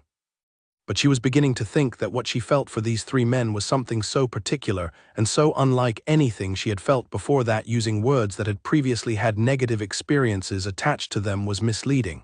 It was not the same thing, it was its own thing. I should have told you earlier. She stopped. Careful, he said, not judgmentally. Just naming it. Yes. You have good reasons to be careful. I do, she said. But I think the reasons for telling you have become better than the reasons for not telling you. He nodded, that was all. One single nod, the way he had of responding to significant things with a very small gesture, as though the smallness of the gesture was a sign of how certain he was. Big gestures were for things you were still working out. Small gestures were for things that were settled. Come on, he said, and moved toward the water. She followed him into the current, and it was cold and the rocks were awkward under her feet, and the knee objected at the halfway point, and Soren's hand closed around her elbow without comment and stayed there until they reached the other bank. And when they were on the other side she did not say anything about it, and neither did he, and that was the right choice for both of them. Caius had been watching. She knew he had seen the hand on her elbow. She knew he had seen the conversation, the shape of it if not the words. He waited until Drek had moved further up the bank to check the next section of trail, and then he came to stand near her, not pushing, just present. She looked at him. Tonight, she said, I will tell you everything. He looked at her for a moment. Then, all right. That was the conversation. It was enough. That evening they camped where the river bent away from the trail, in a flat space between 2 low hills with the water sound running steady and low nearby. The fire was good. They ate. When the eating was done and the camp was settled, Lena did not wait to be asked or prompted. She pulled the cloth from her boot and unfolded it on her knee and looked at her own handwriting in the firelight, 3 lines of small, careful script, and she told them everything.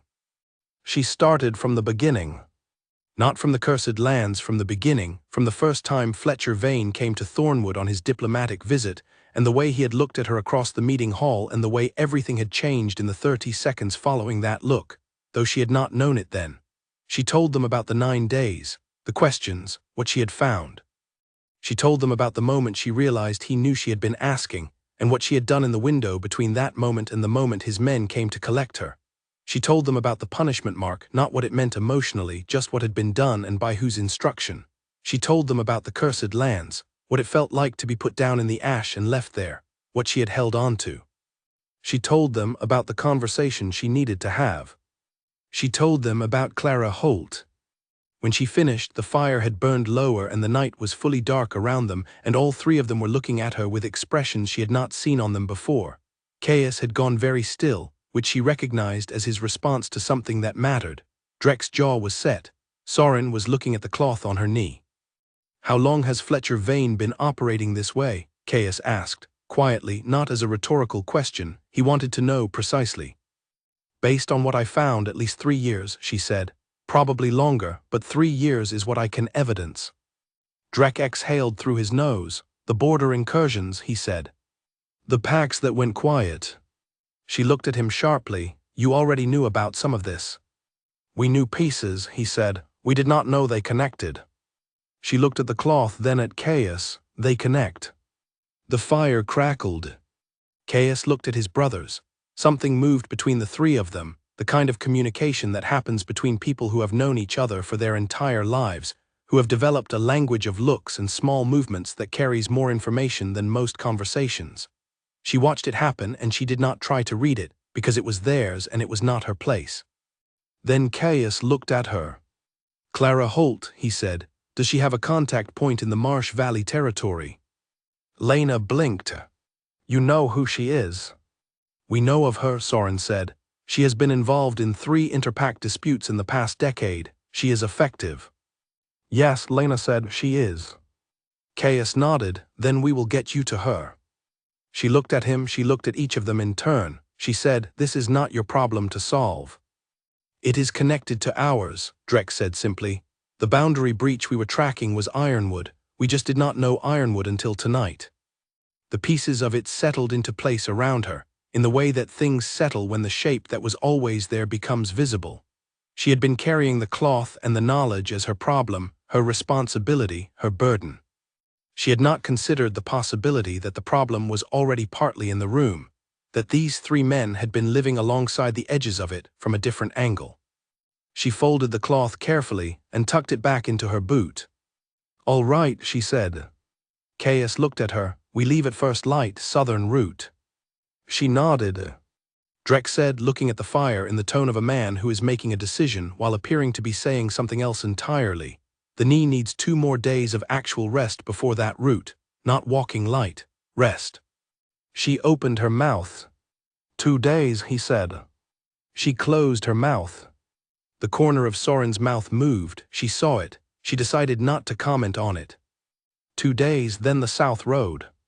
Then Clara Holt, and the information in the cloth, and the opening of a door that needed to be opened. She sat by the fire and felt the weight of what she was carrying, and it was still heavy, but it was distributed differently now, and different weight felt like less weight, and she sat with that and let herself feel it. The night was clear and cold, and the stars above the valley were very bright. She looked at them for a long time before she went to sleep. The 2 rest days were not what she expected. She had prepared herself for the particular discomfort of enforced idleness, which she was not good at, which had never felt to her like rest, but rather like a container she was too large for, pressing against the sides. She had developed, over the past several years, the habit of staying in motion because motion was a form of control, and control was one of the only things she had been able to keep when everything else was being systematically removed from her. Stopping felt like the removal of control, and the removal of control felt like the beginning of something worse. She was wrong about what the 2 days would feel like. She was wrong, probably, because she had never done them with these 3 people. Caius spent the first day building a better version of the shelter they were using. Not dramatically better, just thoughtfully better, in small ways that added up, the kind of improvements that only someone who has lived outdoors for a long time knows to make. She watched him do it for a while, and then she helped, because helping did not aggravate the knee and was better than sitting. He showed her what he was doing without explaining more than necessary, trusting that she could see the logic, and she could see the logic, and they worked side by side for 2 hours and barely spoke, and it was one of the most comfortable 2 hours she had spent in recent memory. Drek went out and came back with things. She did not ask where he had found them, trade point, probably, or a supply cache they maintained in this territory, the details of which were not hers to know. He came back with better food than they had been eating, the kind that took more preparation but was worth the time, and he made it without ceremony or announcement, and when it was ready he put portions in front of each of them and said nothing, which was exactly the correct level of ceremony for who Drek was, and she ate hers with the particular contentment of someone who has been running on necessity for weeks, and has unexpectedly been given something that was not just functional but good. Soren spent most of the first day in the trees. She did not know what he was doing there, she did not ask. Late in the afternoon he came back with something in his hand and sat down near her and held it out. It was a small carved piece of wood, not elaborate. Simple lines, the shape of a bird in flight, done in a few strokes of what had clearly been a small knife, with the kind of confidence that means someone has been doing this for a long time without much attachment to the result. She took it, turned it over in her hand. "You make things," she said. "When there is time," he said. He sat down across from her. "My hands need to be doing something or I do not think clearly." She turned the bird over once more and set it on the stone beside her. She did not give it back, which was the right response, and he did not ask for it, which was the right response to her response. "Can I ask you something?" she said. "Yes." "What were you three doing before, not the boundary check, in general, what is your work?" He looked at the fire. "Conflict resolution," he said, "between packs. When disputes cannot be settled by the parties involved, we are sometimes brought in as a third party. We have territory and resources that make us useful as a neutral party, and we have," he paused, "a reputation of a certain kind that encourages people to take the process seriously." She thought about this. "You are not soldiers." "We are capable of it," he said, "but no, not by preference." "You chose the work." "Yes." She looked at the bird. "That is unusual," she said. "For people with your resources, most packs in your position use that position for different purposes." "We know what most packs use it for," he said. There was something in his voice that was not quite dry but had something dry in it. "We watched it when we were young. We decided we preferred a different model." She looked at him. He was still looking at the fire, but the set of his shoulders had the particular quality of someone who is saying something they do not often say, who has decided that the current person and the current moment are worth the saying. "The mark," she said quietly, "on your wrist, the old one." He was quiet for a moment. The fire shifted. "A pack we were part of when we were younger," he said, "before we had the standing to do things differently, before we had choices." He paused. "When we got the standing and the choices, we used them to leave." She nodded. She did not ask for more than that. He had given her what he wanted to give, and she was not going to reach for the rest. They sat by the fire as the evening came in, and the bird carved from pine sat on the stone between them, and neither of them said anything else, and it was entirely fine. On the second evening she looked at all three of them across the fire and she thought, "I trust you." She did not say it, but she thought it clearly, without caveats and without the usual inspection for the places where she might be wrong. She thought it the way you think a thing that has become simply true. It was the scariest thing she had felt in several weeks.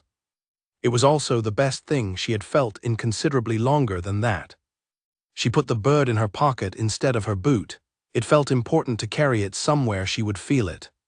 The next morning they packed the camp and moved south, toward the marsh valley, toward Clara Holt and the information in the folded cloth, and the sky was clear and the air was cold and the knee held without protest, and she walked in the middle of the three of them, not behind and not ahead, just in the middle, and nobody remarked on this arrangement and she did not remark on it, and they walked south together as though this was simply the shape of things, which she was beginning to think it might be.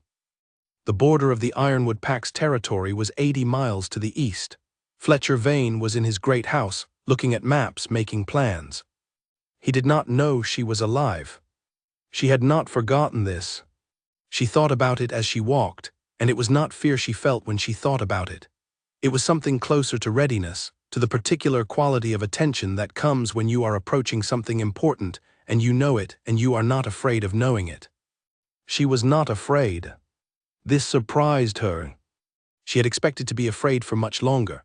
She had thought she would carry it further, the fear, the damage, the tendency to turn her back to walls and eat standing near doors and wake up during the night to the sound of nothing. But something had happened in the past 2 weeks, incrementally and without announcement, and the fear had gotten quieter. Not gone. She was not foolish enough to think it was gone, but quieter, bearable, background rather than foreground. She walked south and felt it sitting in the background where it belonged, and she thought about what she was going to say when she reached Clara Holt, and she thought about the cloth in her boot and the bird in her pocket, and she thought about what came next. What came next was the hard part. She was ready for the hard part. She had been ready for longer than she had known. The trail hit them on a Thursday afternoon, fast and loud and in broad daylight. They had crossed into the southern neutral territory 2 days before. The landscape had changed, opening from the pine forest into rolling grassland with low rocky outcroppings, the kind of terrain that felt exposed and too open after weeks under trees. Lena had noted this unease and pressed it down. The southern route was the safe route. The open ground was simply the character of the South. There was nothing wrong with it. She had been wrong. There were 6 of them, and they came over a low ridge at a run, which meant they had been watching and waiting and had chosen their moment for when the Triplets group was in the lowest, most exposed section of the valley. They were Ironwood men. Lena knew this from the color markings on their jackets and from the absolute certainty that moved through her like cold water the moment she saw them. They were Ironwood men, and they had found her, and the window she had thought she had was gone. She did not freeze. She would not let herself freeze. What happened next happened fast. Caius moved first, left, drawing 2 of them after him. Drek moved right, and she saw in the way he moved that he was positioning himself not just to engage, but to create a line between her and the approach, which was Drek's way of communicating things he did not say. Soren came up directly beside her. "Behind the outcropping," he said. "I will not hide behind a rock while you 3. You have information we cannot afford to lose," he said. Not the rock, not safety, the information. He had known exactly what argument would work on her. "Go." She went. She moved fast, low, to the largest of the nearby rock formations, and she pressed herself behind it and looked around the edge and watched what happened next, with her heart doing something complicated inside her chest that was part fear for them, and part anger, and part something she did not have a good name for. They were extraordinary. She knew this in a detached, almost academic way, watching them, the way you know something that you are simultaneously feeling very unacademically. The 3 of them worked as a unit with a fluency that made 6 opponents feel like 4 and then 3. There was no signal, no communication. They read each other and the situation simultaneously and adjusted in real time, so that when one of them needed an angle covered, it was covered before he had to ask for it.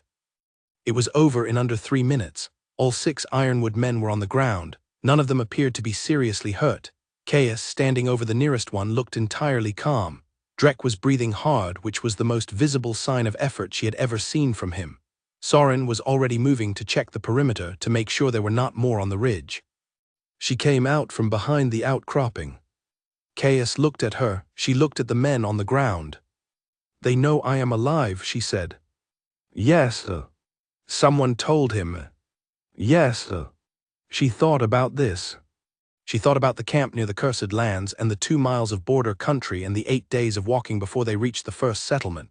Not many people who could have seen them and reported it. But the Cursed Lands had its own network of watchers, people who lived on the margins and traded information for things they needed. Someone had seen, someone had talked. Fletcher Vane had enough reach and enough resources that this was not surprising. It was simply earlier than she had hoped. "We need to move," she said. "Right now, not later." Caius was already looking at his brothers. Drek nodded. Soren came back from the perimeter with 3 fingers up, which apparently meant something specific to the 3 of them, because Caius immediately changed something in his posture that indicated urgency. "How far to Clara Holt?" Drek said. "From here, 5 days hard walking." 3, Caius said, "if we move well." She looked at him, the knee. "Can handle it," she said. She had not finished deciding this, but she said it with certainty, because the alternative was 5 days, and they did not have 5 days anymore. They left the Ironwood men on the grass and moved south at a pace that was not quite running, but was close to it. And Lena's knee said several things about this plan that she did not engage with, because she was busy thinking about what the arrival of 6 Ironwood men in neutral territory meant, beyond the immediate danger. It meant Fletcher had declared her important enough to pursue across borders. This was not what you did for a woman you wanted gone. This was what you did for a threat. She held on to this thought because it meant her information was right. It meant what she had found in those 9 days of careful questioning was real enough and dangerous enough that he was willing to break the protocols of neutral territory to prevent it from reaching the right people. Good. Good that she had it. Good that he was afraid of it. Good that being left in the cursed lands had not worked, and that he now knew it had not worked, because that meant he was operating in the open, which was riskier for him than having her quietly dead in the ash. She ran south in the autumn light and thought about Fletcher Vane and what his fear cost him. And she did not trip, and she did not slow down, and the knee held, and the cloth was in her boot, and the bird was in her pocket, and she had 3 days and 3 people who were, inexplicably and absolutely hers. They camped that night without a fire, cold, dark, brief. Nobody complained, they were up before dawn and moving again. On the second day of hard walking, Caius fell into stride beside her in the way he did, not pointedly, just happening to be at the same pace, and after a long while of not talking he said, "When this is done." She looked at him. "When the information is with Holt and the door is open," he said, "what do you do?" She had thought about this. She had been thinking about it in pieces in the space between one step and the next for days. "Stay out of Ironwood's reach until the investigation has enough weight that he cannot silence it," she said. "Stay useful, keep moving."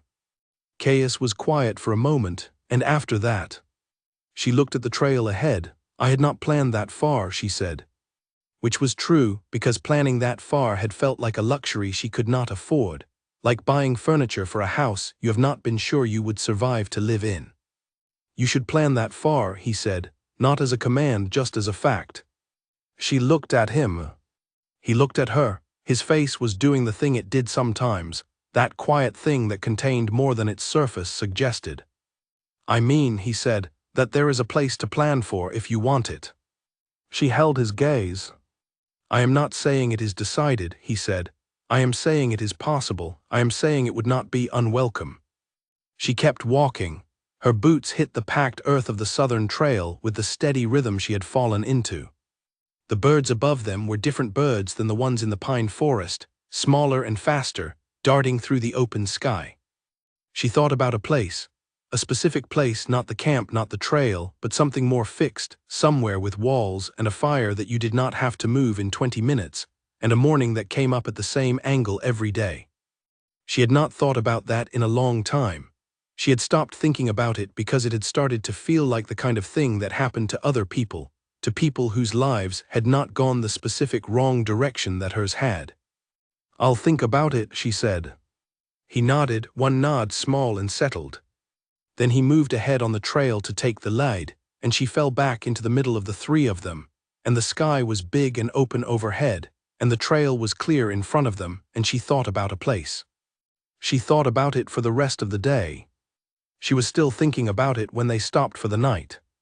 It was a good thing to think about.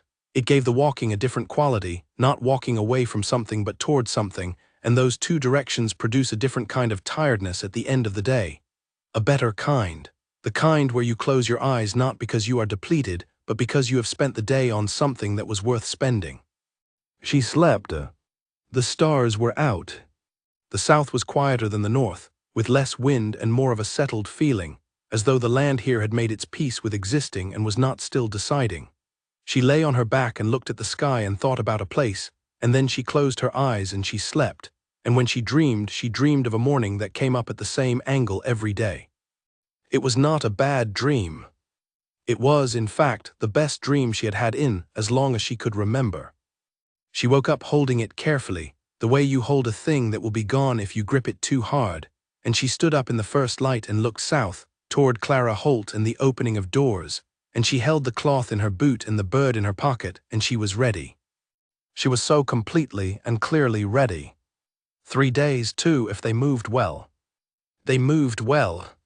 On the morning they arrived at the edge of Clara Holt's territory, a letter was waiting. Not for Lena, for Caius. It had been left with a trail contact point, a small marking system the triplets maintained throughout the territories they worked in, inconspicuous enough that most people would not notice the signal, recognizable enough that anyone who knew the system would know exactly where to look. Caius retrieved it while Lena and the others waited at the edge of a tree line, and he read it standing there, and the way his shoulders moved when he finished told her something had changed. He brought it back and gave it to her without preamble. It was a single sheet. The handwriting at the top was unfamiliar. The handwriting at the bottom was not, it was her own, small and careful, and it was on a piece of paper she had never written on, which meant someone had copied it. Reproduced the 3 lines of her notes. not from the cloth in her boot which no one had touched. From memory, someone who had read it committed it to memory and written it out again for a different purpose. She read the letter. How, she said. Someone in Thornwood, Caius said, saw you put it in your boot before they came for you, waited until they had a safe way to communicate it. This arrived 2 days ago at my contact point. She read it again, the 3 lines. Her information reproduced accurately, and beneath it in the unfamiliar handwriting, they know what she is carrying. He sent the men to recover the cloth, not her. The cloth is the target. She looked up. He does not care whether I live or die, she said. Not anymore. He cares about the information. Which means, Drek said, that getting it to Holt quickly is the only thing that matters. And getting you somewhere he cannot reach afterward, Soren said. She folded the letter. She handed it back to Caius. She was thinking fast, reorganizing the shape of things because the shape had changed again, and she was very tired of shapes changing, but she was beginning to understand, quite good at adapting when they did. This was a skill she had built without realizing she was building it, over the past year of living in a situation that required constant adjustment. She was not glad of the year that had built it, but she was glad of the skill.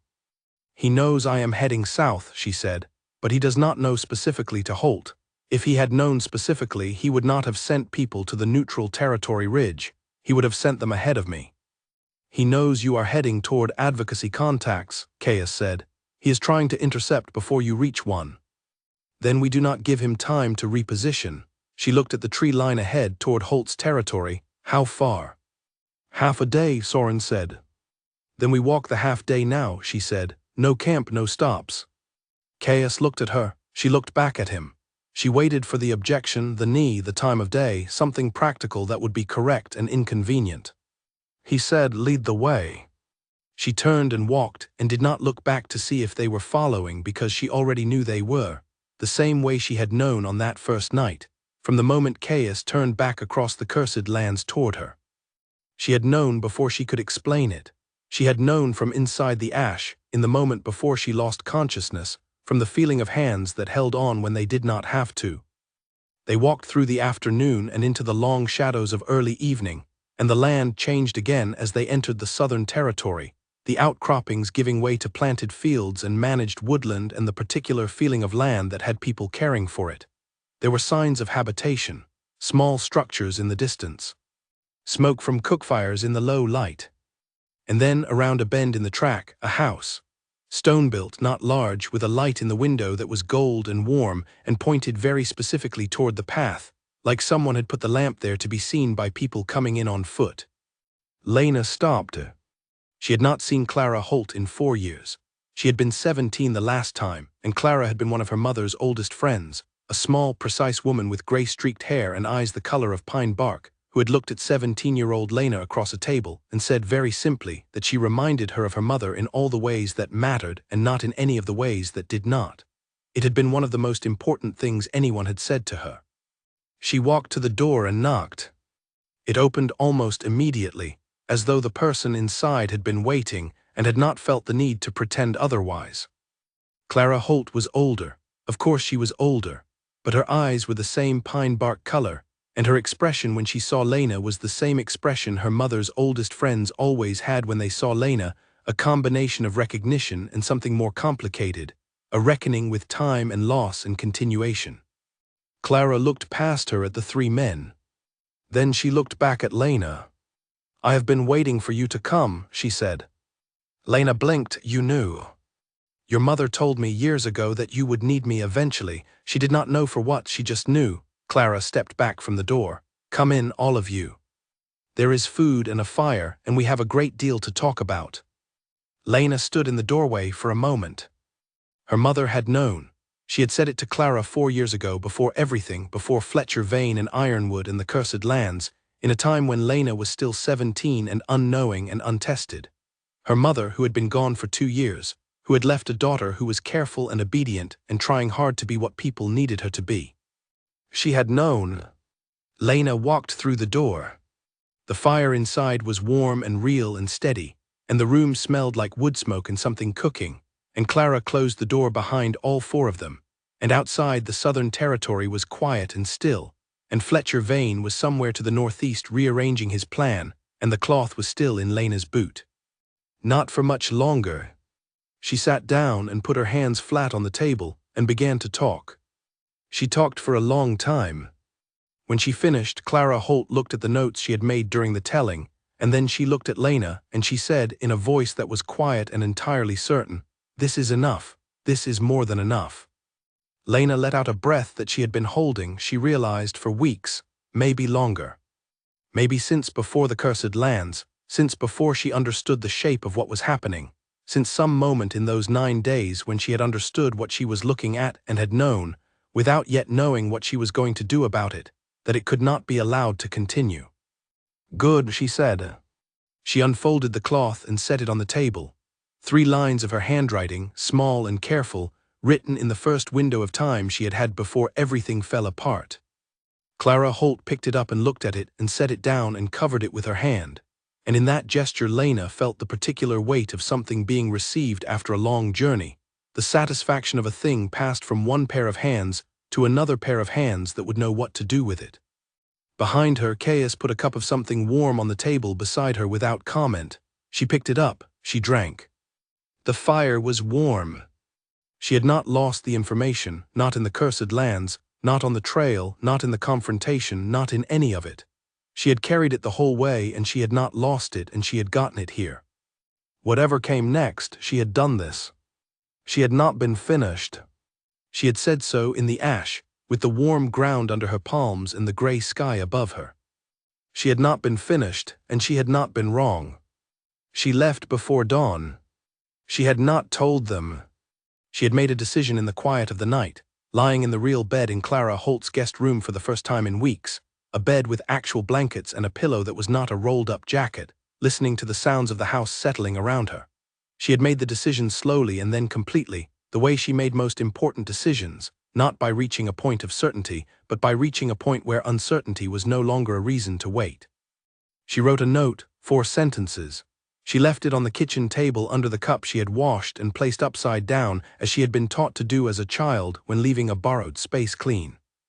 The note said, "This is not your war to inherit. The information is with Holt. You have done more than anyone could have asked. What comes next belongs to me." She was outside before the first birds started. The night air was cold and the stars were still out, and the path south from the house was visible in the dark, packed earth pale against the surrounding ground. She had the cloth, she had enough supplies from what Clara had provided the night before. She had the bird in her pocket and the chain at her throat, and she had a direction. South then southwest, toward a town called Marston that was deep enough in neutral territory that Ironwood's reach would require a visible and documented border crossing to get there, which was exactly the kind of documentation Fletcher Vane could not afford to produce right now given what was about to be opened against him. She was going to Marston. She was going to find lodging and stay low and stay quiet, while Clara's network did what it did. She was going to be somewhere Fletcher could not reach her without exposing himself. She was going to be safe. This was a new sensation. She was not entirely sure she was doing it right, but she was going to try. She walked for 2 hours before she heard footsteps behind her. She did not speed up, she stopped. She turned around. Soren was 20 feet back on the path.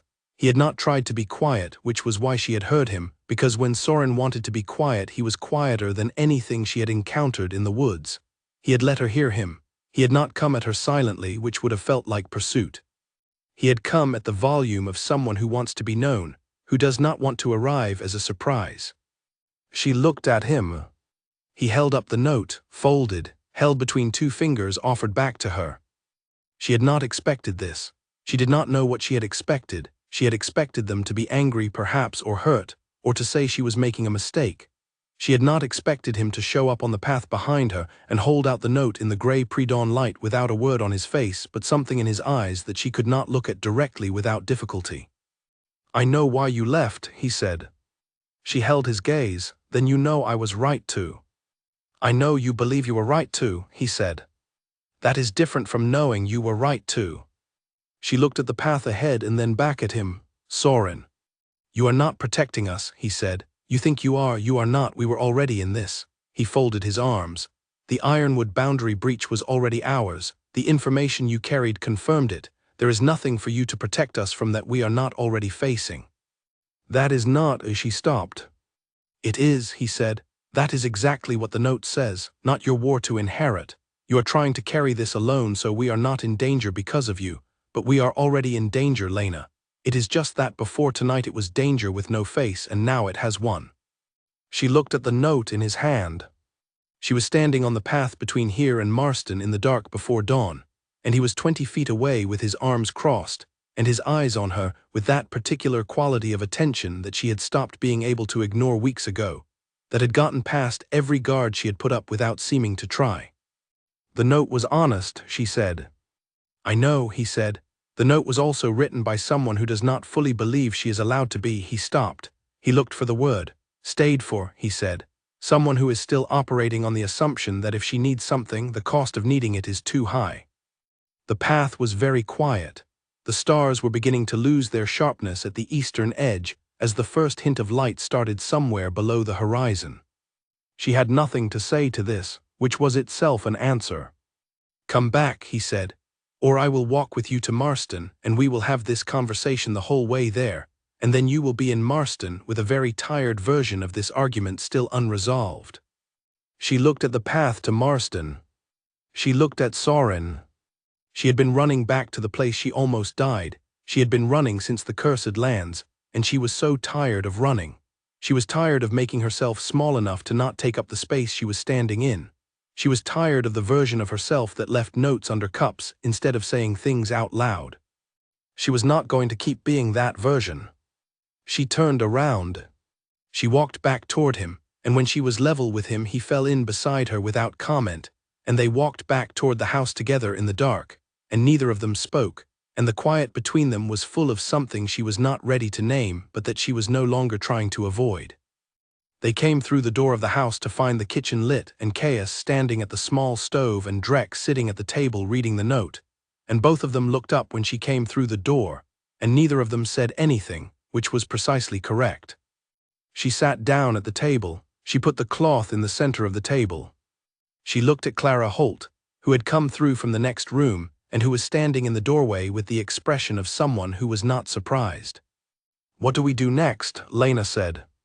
Clara sat down. I need 3 days to contact the right people and get the formal process moving.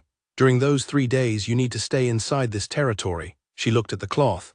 After that we begin building the public record. It takes time, weeks, possibly months, but once it begins it cannot be quietly stopped. He will try, Lena said. Everyone tries, Clara said. No one succeeds if the record is assembled correctly. Lena nodded. She looked at the 3 men around the table, Caius, who had rebuilt a shelter with her for 2 hours in comfortable silence, Drek, who had told her once that she was not in his way and had meant it with every word, Soren, who had followed her down the path in the dark and held out the note without accusation. She was not going to leave again without saying something first. She was done doing things without saying them. I do not want to be somewhere you are not, she said. She said it looking at the center of the table at the cloth, not at any of them specifically, all of them. I thought leaving was the right thing and Soren told me I was wrong and I think he is right. I think I made a decision that was about protecting you and I did it without asking whether you needed protection from me, and I should have asked. She looked up. I should have asked you first. Caius looked at her for a long moment, then very quietly, yes. I am asking now, she said. Do you want me to stay? Drek set down the note. He looked at the wall behind her head, which was how he looked at something he had already decided. You were not in our way on the first night, he said. You are not in our way now. Soren said nothing. He was already sitting down. Which was, she was beginning to understand, its own kind of answer. Clara Holt stood up and went to the stove and added wood to the fire under the kettle and said, in the practical tone of someone moving from one item to the next on a list, 3 days. Then we begin. All of you need to eat something and then all of you need to sleep, and in the morning we will start making this impossible to ignore. Lena put her hands flat on the table. Outside, the dawn was beginning to arrive, the first pale light replacing the stars at the east. The south was quiet, the house was warm. She had turned back on the path to Marston. She had come back through the door. She had said what she needed to say. It was still not easy. It would probably not be easy for a long time. She had spent too long learning a different way of being for it to be easy quickly. But she had done it. She had turned back, and she was here at this table with these people, in this warm kitchen with the dawn coming up. That was the thing she had needed to do, and she had done it. She reached out and picked up the cup from the center of the table, the one she had placed upside down as she was leaving. She turned it the right way up and set it in front of herself, and Clara Holt poured water in it, and the morning came in through the windows, and the 3 days began. The 3 days in Clara's house were not quiet days. They were days full of work, the careful, detailed work of building a case, which was not dramatic in the moment-to-moment, but was deeply demanding in the way that precision requires. Clara wrote and sent messages through her network. Caius contributed the documented evidence of the Ironwood boundary incursions that the triplets had been tracking. Drek produced, from memory, a list of dates and locations and names that connected events the triplets had been watching for 2 years into a pattern that the boundary breaches alone had not fully explained. Soren sat with Lena for hours and helped her reconstruct, in order and in detail, everything she had learned in the 9 days, not just the 3 points on the cloth but all of it, the full picture, so that Clara's documentation was not just a pointer but an argument. By the end of the 2nd day, the argument was substantial. By the end of the 3rd day, it was, as Clara had said it would be, impossible to ignore. Lena sat at the table on the evening of the 3rd day and looked at the assembled pages in front of her and thought about the 9 days she had spent asking questions she was not supposed to ask, and the moment she had understood what she was looking at, and the decision she had made in that moment without knowing yet what it would cost her. She looked at what the cost had bought. She looked at Caius across the table, who was reading one of the pages with the focused attention he gave to everything, and at Drek beside him making notes in the margin of his own copy, and at Soren by the window in the last of the evening light, reading, with the carved bird sitting on the windowsill beside him. She had not been wrong about any of it. About the information, about coming south, about turning back on the path. She had been right about all of it, and the price of being right had been very high, and she had paid it, and she was sitting in a warm kitchen on the 3rd day with something in her hands that was worth the price. "It goes to the Northern Council tomorrow," Clara said, coming in from the other room. "I have 4 council members who will receive it simultaneously, so it cannot be intercepted. Once it is in their hands, Fletcher Vane cannot move against it without confirming what it says." Lena looked at the pages. "He will know it came from me." "Yes," Clara said. "He will try to discredit me." "He will try," Clara agreed. "It will be more difficult than he expects, given the corroborating evidence from 3 independent sources." She looked at the triplets, including 2 years of documented boundary activity from a neutral third party with no established connection to you. Drek said without looking up, "We had a connection." "You had a circumstantial proximity," Clara said, "which is different." He looked up. "Is it?" Clara looked at him steadily. "By the time Fletcher Vane's lawyers try to make that argument, it will not matter what it is." A pause. "All right," he said. Lena looked at the pages one last time. She thought about Fletcher Vane receiving the news. She thought about the moment it arrived, and what his face would do, and the calculation that would happen behind his eyes when he understood the scope of what had been built against him in the time he had thought she was gone. She thought about the cursed lands, the warm ash, the bare wrist, the hands that held on. She thought about what she had said in the ash in the moment before she understood whether she was going to survive it. Not a prayer, not a plan, just the statement made to no one in particular and to the gray sky that she was not finished. She had not been wrong about that either. "Send it," she said. Clara nodded and left the room. Outside, the Southern Territory was quiet in the last of the evening light. The planted fields stretched toward the tree line, and the sky above them was the clear, high blue of autumn, the kind of blue that feels like it goes on forever, that makes you look up and keep looking. Lena looked up and kept looking. Caius came to stand beside her, not saying anything, just beside her with the particular presence he had, which was solid and warm and entirely without demand. "What comes next?" she said, not urgently, just wondering. "Tonight we sleep," he said. "Tomorrow we let the Northern Council do what they do. After that," he paused, he was choosing the next words carefully, "after that we go home." She looked at him. "Home," she repeated. All four of us, he said, if you are willing to come. She looked back at the sky. The evening star was appearing, the first one, the one that always showed up before the others as though it were trying to get ahead of the dark. Her mother had shown it to her when she was small, had held her up to see it over the top of the garden fence, had said, that one is always first and it is always the same one and you can use it to find south on a clear night. She had used it last week. She had not thought about her mother in that moment, she thought about her now. Her mother had told Clara Holt 4 years ago that she would need her eventually. Her mother had known. Lena thought about all the things her mother had known, and all the things she had not had time to say, and all the things Lena had found her way to anyway in the long way around, through the ash and the trail and the cold and the cloth in the boot and the bird in the pocket, and the 3 men who had not left her when they should have by any reasonable standard. Yes, she said, I am willing to come. Caius exhaled quietly, she heard it.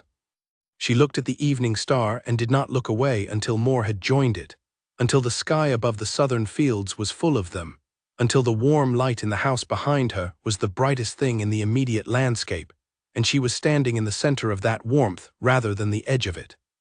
Then she turned back inside and sat down, and the night gathered itself around the house, and they were all there and it was enough.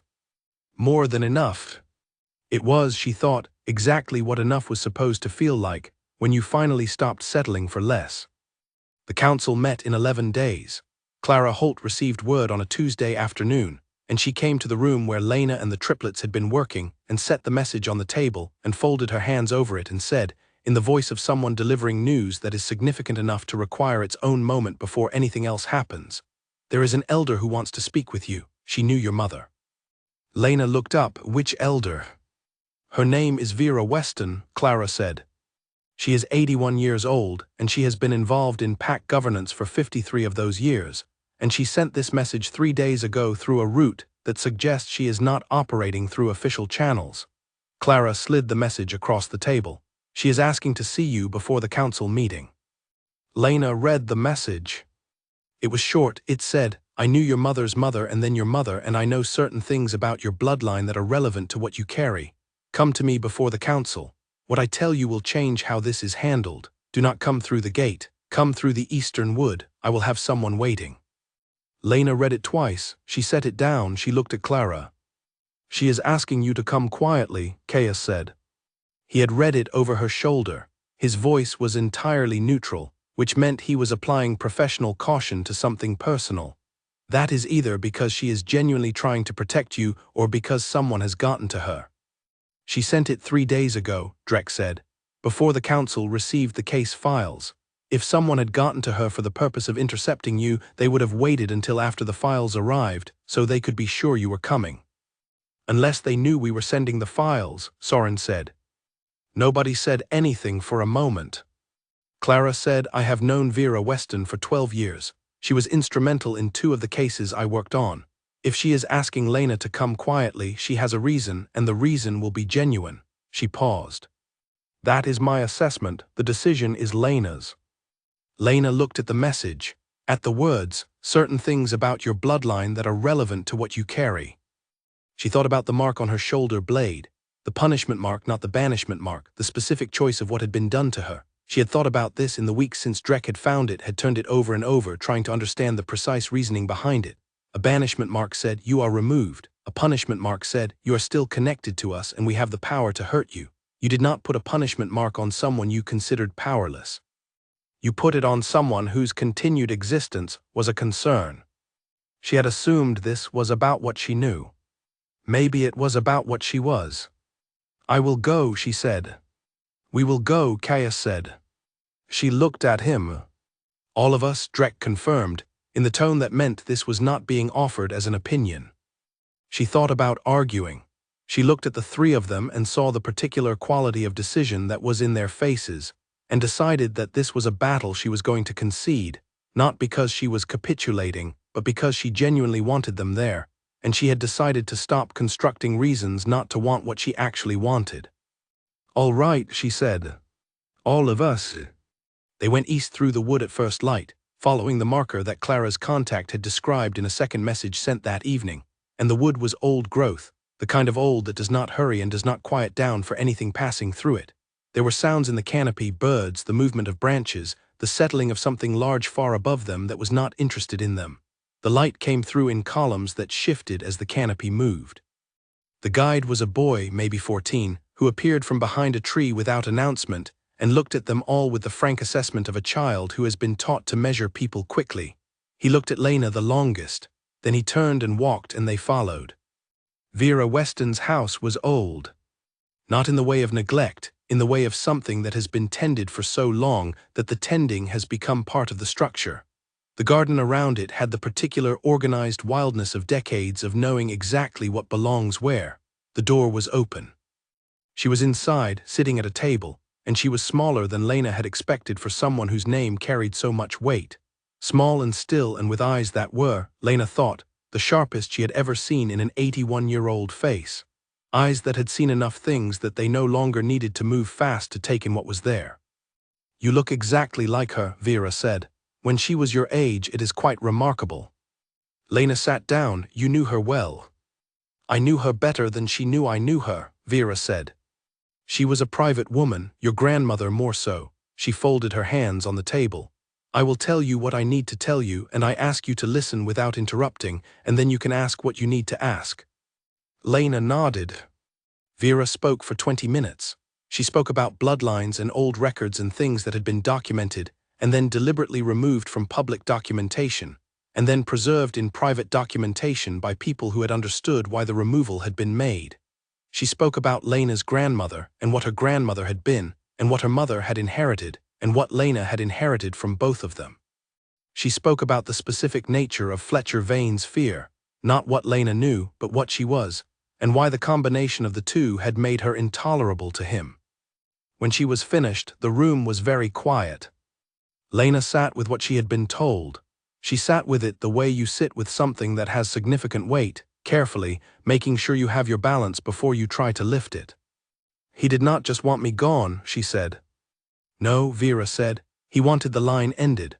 What you carry in that bloodline is a direct challenge to his claim to 3 of the border territories he has been building toward.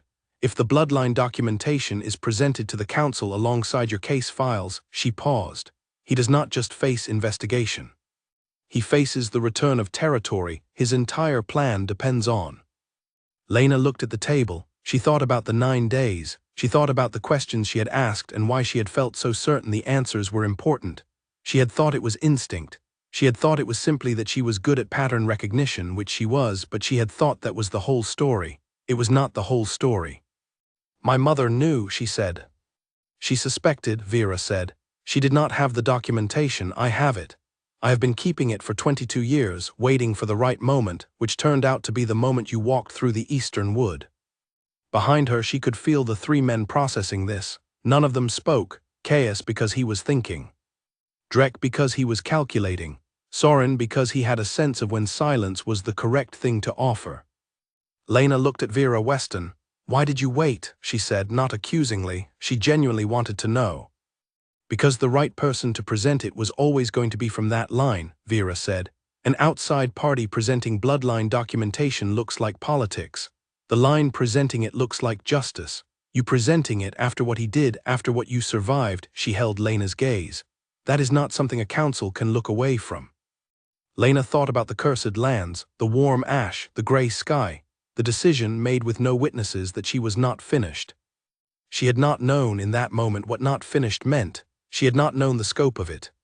She had only known the fact of it, the bare and essential fact that there was still something she needed to do. Now she knew what it was. "Give me the documentation," she said. Vera reached under the table and produced a sealed case.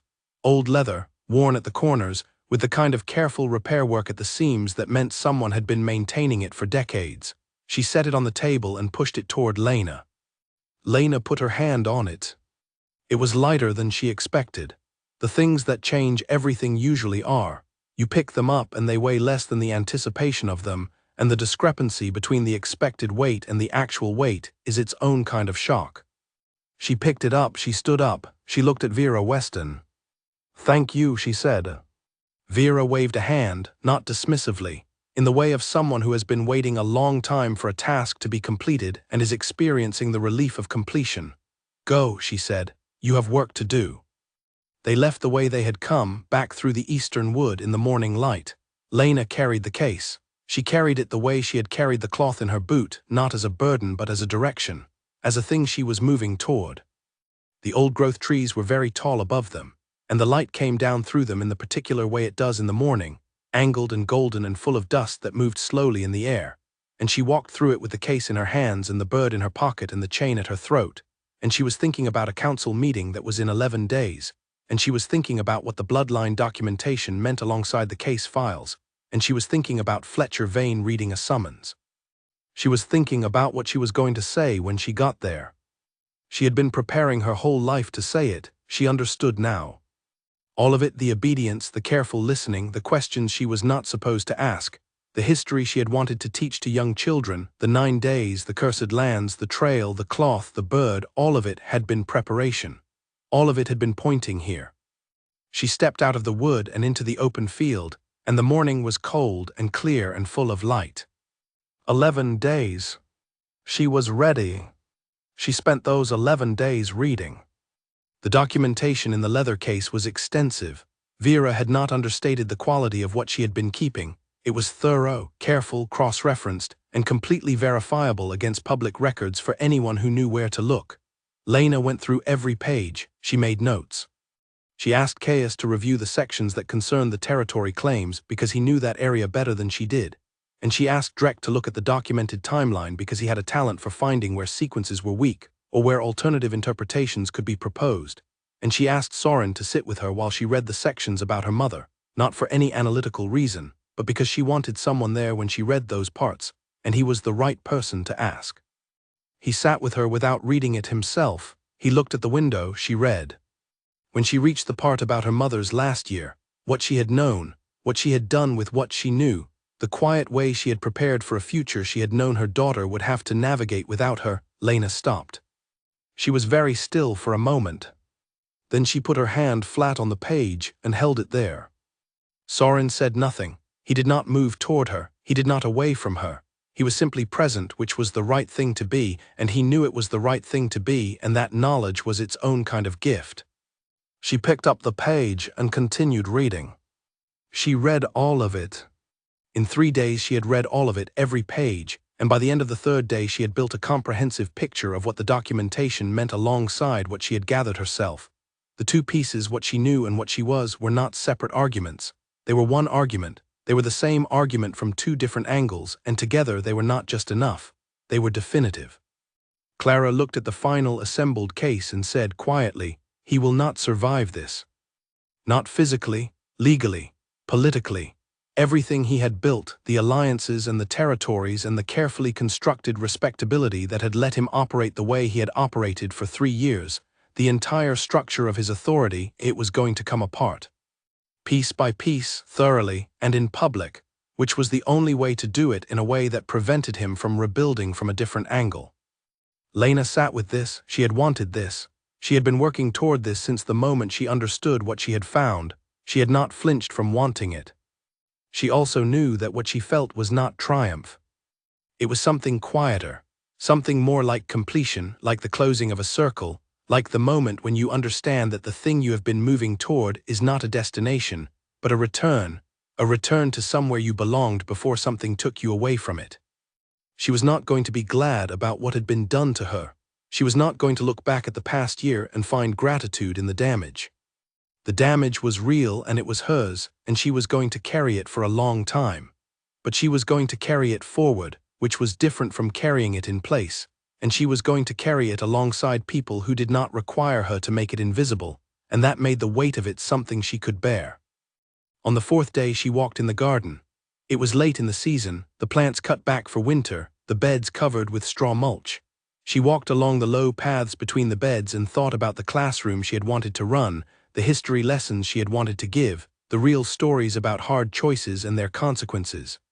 She thought about the children she had taught briefly, in the windows between other responsibilities, the ones who had looked at her with the particular attention of children who are being told something they recognize as true. She was going to teach again. That was a decision she made in the garden on the fourth day, not dramatically, not as a defiance of anything, but simply as a statement of what she intended to do with herself once this was resolved. She was going to teach. She was going to teach the real histories. She was going to do it somewhere that let her do it properly. She walked back inside. Caius was at the table with maps spread in front of him, looking at territory lines, and doing the particular thing he did when he was running scenarios, not worrying exactly, but thinking forward, checking ahead. She sat down across from him. "I want to teach," she said. "After this, that is what I want to do." He looked up from the maps. "There are young ones in our territory," he said.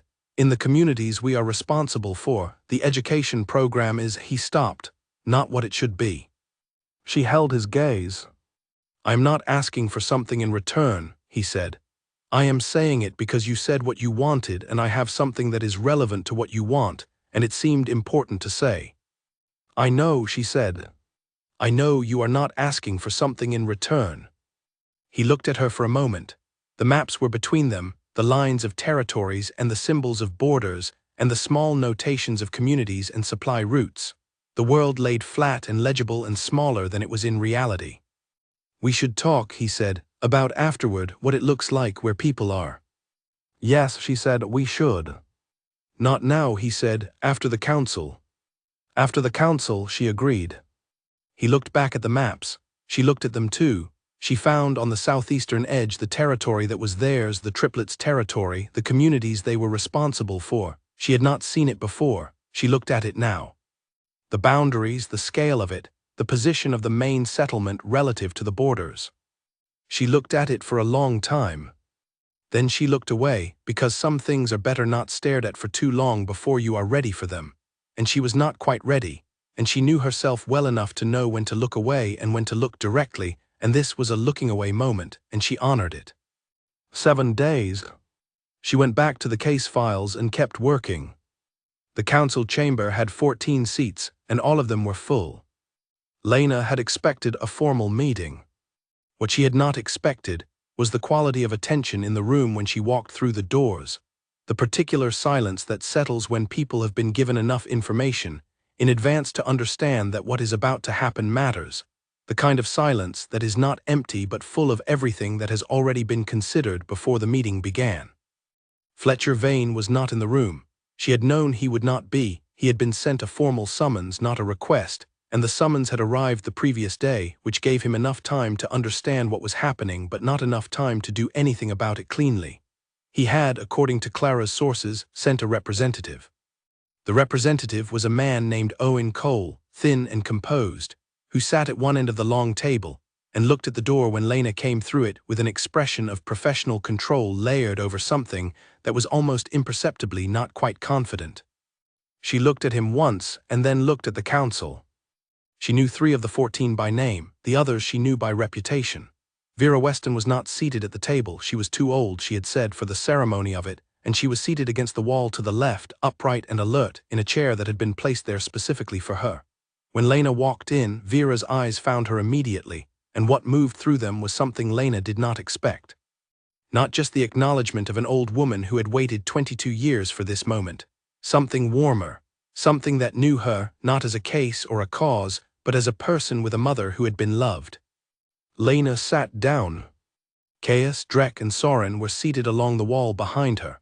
Council procedure did not permit secondary parties at the main table. She had argued briefly with this, and Clara had told her briefly that there were some procedures worth working within, and she had conceded, and they were behind her, and she could feel them there the way you feel warmth from something at your back. The senior council member, a woman named Hale 50s direct, with the kind of authority that does not need to perform itself, called the meeting to order with a single sentence and then turned to Lena and said, "You have the floor." Lena had prepared for this. She had spent 11 days preparing for it. She knew the case, every page of it, from the 3 lines on the cloth to the last document in the leather case from Vera Weston's decades of keeping. She knew the order in which to present it, the angle that made each piece most visible, the place where the 2 arguments became one argument, and what that one argument said. She spoke for 45 minutes. She did not raise her voice.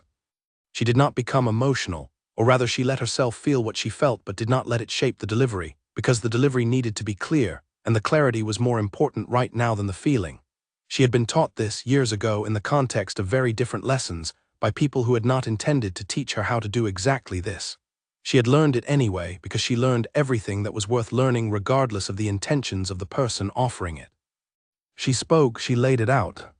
The 3 years of border manipulation, the pacts that had been quietly brought to heel, the financial records that connected the land claims to the territorial plan, the bloodline documentation that made clear what the territorial plan was ultimately designed to prevent.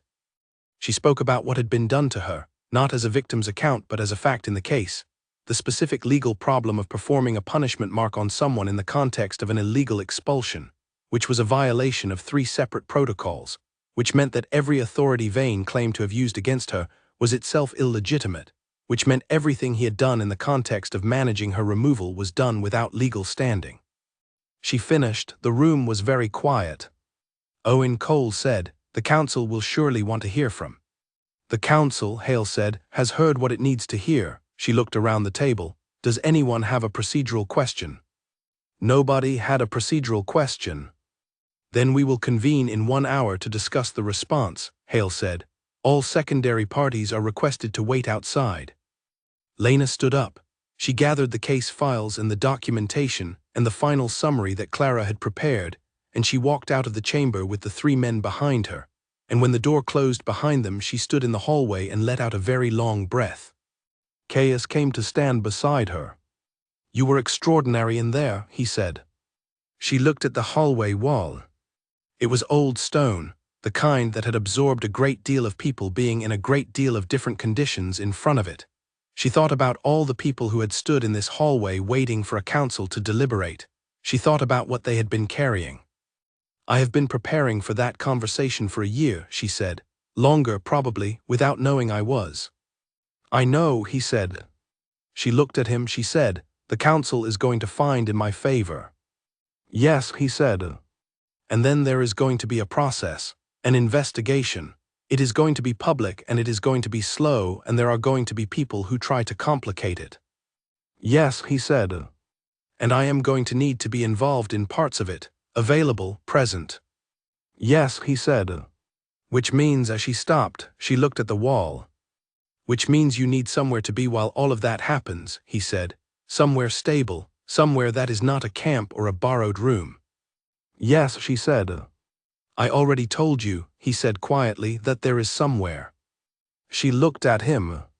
"I know," she said, "I heard you." "I meant it," he said. "I know that too," she said. He was not looking at the wall. He was looking at her, with the particular quality of attention that had been there since the cursed lands, since she had said his name without knowing how she knew it, and that had been patient and steady through every day since then, and that had not changed when she left in the dark and had not changed when she came back. She said, "Caius." He said, "Yes." She said, "Ask me." He looked at her for a moment, then, "Come home with us, Lena." She held his gaze. She thought about the morning she had woken up in Clara's guest room and decided to leave. She thought about the path to Marston in the dark and Soren behind her, holding out the note. She thought about the note under the cup. She thought about what she had said when she came back through the door, "I do not want to be somewhere you are not." She had said it then, she could say it again. She was going to say it again, she was going to keep saying true things. "Yes," she said. He exhaled, one breath, very quiet, the kind that says something has been held that can now be put down. They stood in the hallway together, and the council was behind the door deciding the shape of what came next, and Drek and Soren were on the bench against the opposite wall, and Drek had his eyes closed and was either sleeping or pretending to, and Soren was watching the hallway with his quiet and steady regard. He looked at her when she looked at him. He already knew what had been said, she could see it. She held his gaze. He nodded, one nod, small and settled. She nodded back. Drek said without opening his eyes, "Good." She looked at him, he still had his eyes closed. She said, "You were listening." "I was resting," he said, "I can do both." The corner of her mouth moved. Something in her chest did something that was warm and slightly unfamiliar, and not at all unwelcome. The council deliberated for 2 hours and 40 minutes. When the doors opened, Hale came out alone and looked at Lena directly and said, The council finds merit in every point of your case and is issuing a formal investigation order effective immediately. Fletcher Vane will be required to appear before the council within 14 days. The territory claims in question are suspended pending investigation. The removal action taken against you is declared procedurally void. She paused. The council also wishes to state, for the record, that your conduct throughout this process has reflected the best qualities of what this system exists to protect. Lena looked at her. She had prepared for the finding, she had been almost certain of it. But hearing it stated in the hallway, clearly and in sequence, the investigation, the suspension, the voiding of what had been done to her, she felt the weight of it arrive in a way she had not let herself anticipate. She had not let herself hope too specifically, because hope that was too specific had a particular way of breaking you when it did not materialize. She had hoped in a general direction. She had not let herself picture this exact moment. Standing in it now, she did not need to say anything. She nodded at Hale, who nodded back and went back through the doors. Owen Cole came out behind her, moving faster now, and did not make eye contact with anyone. Lena watched him go. Then she turned to the three men. She said, "It is done." The hallway was very quiet. Drek was standing now upright, and he looked at her with an expression that she had not seen on him before, that was not quite the outline of a smile but was something in the same territory, something that had warmth in it, something that sat easily on his face despite being unusual for it. Soren said, "What do you need right now?" She thought about this, she thought about what right now actually needed. To go outside, she said, and stand in the air. They went outside. The day was cold and clear, and the light was the flat autumn light that comes in low and makes everything look very precise, every edge of every leaf and stone and blade of grass, the world rendered in high contrast against itself. She stood on the steps of the council building and looked at the sky and let it be cold on her face. Behind her, the three of them came out and stood in a row and also looked at the sky, and nobody said anything, and it was exactly right. She looked south toward the territory that had sent her into the cursed lands, and she said goodbye to the version of herself that had been trying to survive it. That version had done her job. She had been exact and careful, and she had not lost the cloth, and she had said the name, and she had turned back on the path to Marston, and she had stood in a council chamber and spoken for 45 minutes without her voice breaking once. She had done everything that needed to be done. She was done with that version. She was going to go home now. She turned around, away from the south, and she looked at the three men she was going home with, and she said, "Which direction?" "Northeast," Kaya said. She stepped down off the steps onto the path. "Northeast."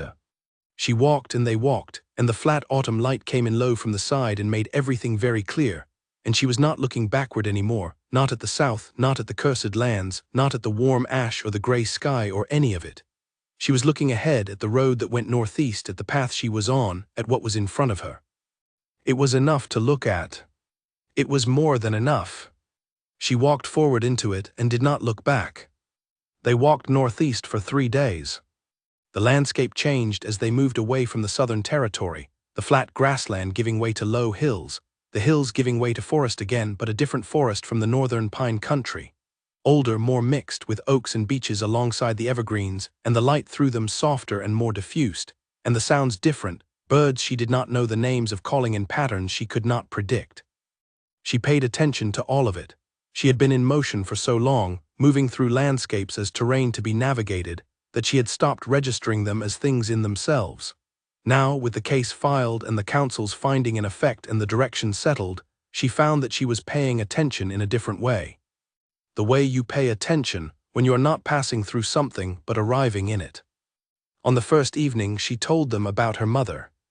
She had not planned to, but they were camped at the edge of the beech forest with the fire going and the night coming in, and Caius had asked about the Eastern Wood, about Vera Weston, about what the documentation had said about the bloodline, and she had answered, and the answering had led naturally to the history of it, and the history had led to her grandmother, and from her grandmother to her mother, and from her mother to the last 2 years, and before she had quite noticed she had been talking for an hour. They listened, all three of them. Without interruption, without the small sounds people make when they are waiting for a pause to insert themselves. They just listened, with the quality of attention that means someone is actually taking in what they are hearing and not just waiting for their turn. When she finished, Drek said, "She would have liked what you did in that council chamber." She looked at him. "You did not know her." "No," he said, "but I know you, and the qualities that did that today had to come from somewhere." She held this. She put it in the place where she put things that were going to take a long time to fully absorb, the same place where the morning adjustment lived, the same place where the carved bird lived in her pocket. She would get to it eventually. "She left instructions," Lena said. "In what Vera gave me, not about the case, about what she wanted me to do with myself afterward." She looked at the fire. "She wanted me to teach." "You told me," Soren said. "She wanted me to teach the real histories," Lena said. "The complicated ones, the ones that give children real information about how to live." She paused. She wrote in her notes to Vera, "The children need someone who has actually lived in the complicated ones, not someone who has only read about them." Nobody said anything for a moment. Then Kaya said very quietly, "She was right." "Yes," Lena said, "she was." The fire burned. The beech trees stood around them with their bare branches, the season stripping them down to their essential form, and they were beautiful in this form, clean-lined and honest, not trying to be anything other than what they were. On the second night she asked about home, not pressingly, just the shape of it, what it looked like, what the community was like, what a regular day involved. All three of them answered, and she noticed that they answered in their characteristic registers, Caius with warmth and detail, building the picture for her like someone who wants her to be able to see it. Drek with precision, the specific and practical things, the kind of information that is useful to someone who is actually coming to a place rather than being given a postcard of it. Soren with images, a specific morning in summer, a specific quality of the light in the main room in the evening, a specific sound from the village below the hill that she would hear if she stood at the north-facing window before dawn. She stored all of it. She pulled the bird from her pocket and turned it in her fingers. Soren noticed. "You still have it," he said. "Of course I still have it," she said. He looked at the bird in her hand. "I made that one in 15 minutes, he said. "I could do better." "I do not want you to do better," she said. "I want this one." He looked at her. She held his gaze. She was not going to explain the reasons. He did not need the reasons. He made things with his hands when he needed to think, and he had made this one in the beech forest while she had been reading about her mother, and it was the one she had, and it was the one she wanted. He nodded, small and settled. Third day, they crossed into the territory by noon. She did not know exactly when they crossed it. There was no marker, no sign. But the three of them knew. She could tell from the change in the way they moved. A slight easing, the specific relaxation of people who are on ground they know as their own. And she felt it too, distantly, the way you feel something that does not yet belong to you but that is beginning to. By late afternoon she could see the settlement ahead. Not large, not a city, but solid, permanent, real, the kind of place that had been built and tended and built further over a long time by people who intended to stay. She stopped. She looked at it. It was the same angle as the dream. The morning in the dream and the angle of the light in the dream, and the shape of it against the tree line in the dream. She had dreamed of this place before she had known it existed, 2 weeks ago in Clara Holt's guest room, and she had woken holding the dream carefully, and here it was in front of her exactly as she had held it. Kaya stopped beside her. He looked where she was looking. "Lena," he said. "I know," she said. He said, "You have been here before." Not in person, he knew that, she knew that. "Yes," she said, "in a way." He was quiet for a moment, then, "Come on." She walked forward. The settlement opened as they came closer, more buildings than she had seen from a distance, more life, a sound of something being built in the direction of the eastern edge, voices carrying in the cold air, the smell of something cooking. People came out of buildings and doors and saw the triplets and greeted them in ways that were familiar without being performative, the way you greet people you are genuinely glad to see because you have been genuinely glad of them for a long time. They looked at Lena. She looked back. Kaya said in the easy way of someone who has already decided this is simple. "This is Lena. She is going to be staying. Not a visitor, not a guest, staying." She looked at him. He looked back at her with that quiet expression that contained more than its surface. She turned to the people who were looking at her, the people who would in time become the context of her daily life. The faces that would be familiar in the way that faces become familiar when you see them at the same angle in the same light every morning. And she said, "Hello." Simple, true, exactly right. The settlement welcomed her back in the way that places do not actually do, except that this one did, because the three men who carried it had already made space for her in it. And space that is made for you is different from space that you carve out for yourself, not worse or better, just different. And she stepped into it, and she did not pretend it was anything other than what it was, which was welcome, which was home, which was the place she was going to be. The afternoon light was flat and gold and real, and she was standing in the middle of it instead of the edge of it, and she was staying. The investigation took 4 months. She had expected this. Drek had warned her that these things moved at the pace of institutions, which is to say slowly and with many repetitions of things that should only need to happen once, and he had been exactly right, which was something she had already noticed about Drek, that when he told you what to expect, you could take it as fact, not prediction, because he did not offer predictions he had not already run to completion in his head. 4 months, during which the formal process ground through its gears, during which witnesses were called and documents were authenticated, and Fletcher Vane's representative made 7 arguments to the council that were each, in sequence, insufficient, and during which Lena was called back to the council chamber twice to answer specific questions, and did so both times with the same clarity she had brought to the original presentation, and during which she taught. She had begun in the 2nd week. There were 14 children in the settlement between the ages of 8 and 14, and the education program that had been in place before she arrived had been, as Caius had said, not what it should be, intermittent, inconsistent, dependent on whoever had the time and the inclination to run it on a given day. She overhauled it in the 1st week, not dramatically, not by declaring what was wrong with it, but by simply starting something better and letting the better thing make the previous thing unnecessary. She taught every morning. She taught the histories, the real ones, the complicated ones, and she taught them in the way her mother had wanted her taught, not as a list of facts to be remembered, but as a set of stories about people who had made hard choices and lived with the consequences, and what those consequences meant for the people who came after, and why it mattered to understand that history was made by people who did not know they were making it.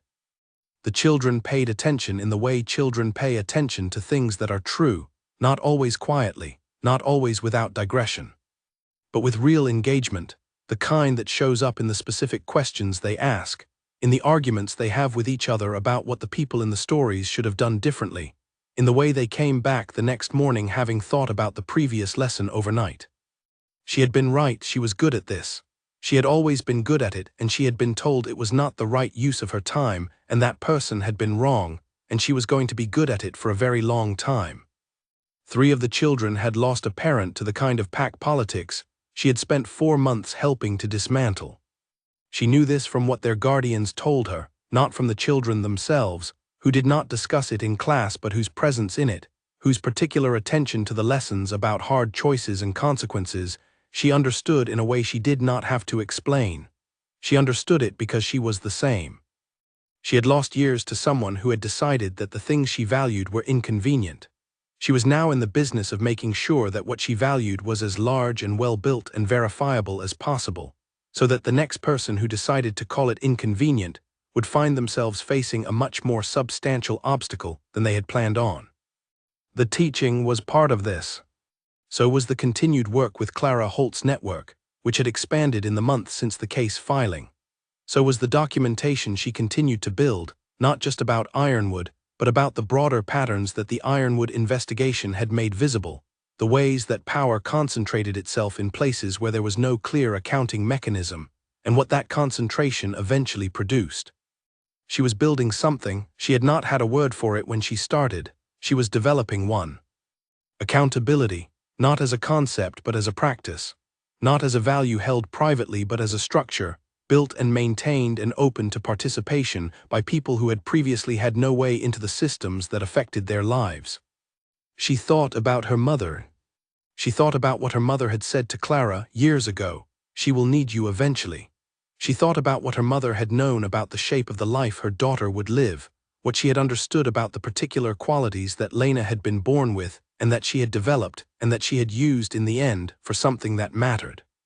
She thought about this on the morning the investigation closed. The word came by message, delivered to the settlement early before the children arrived for lessons. She was in the teaching room when Caius brought it in. He set it on the table and stood back, and she read it standing there, still holding the piece of chalk she had been using to write on the board. The investigation finding was complete. The full council voted 14-0. Fletcher Vane's territorial claims were not just suspended, they were revoked.